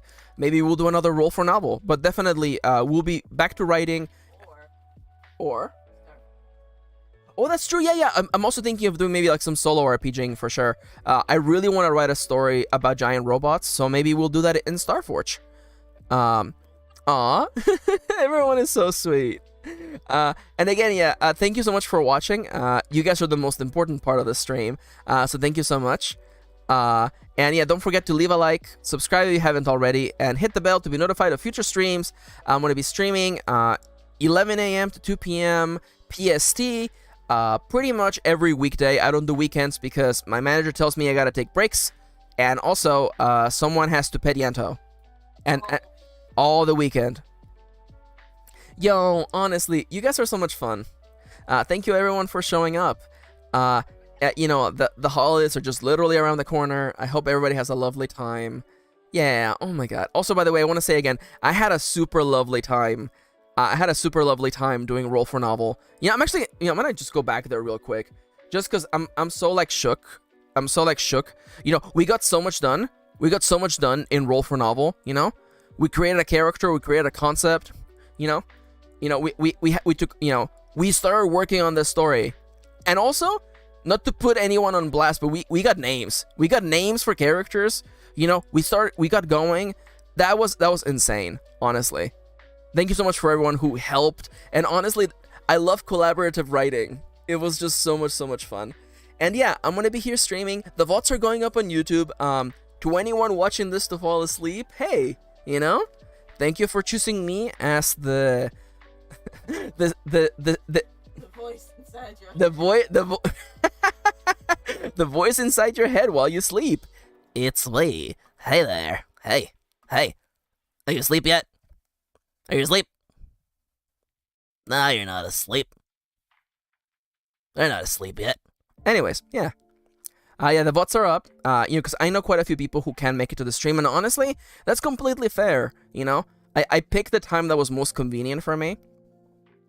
And that's what bots are for. So yeah. It's almost 2 o'clock, and honestly, like, I'm feeling, it's been a long week, and we gotta get going with some present wrapping, just last minute stuff. So I'm gonna be calling it here. Thank you so much to everyone who showed up today. You're all the best, and I wish you all a lovely weekend. I'll be back on Monday. Bye bye. Bye bye, everyone.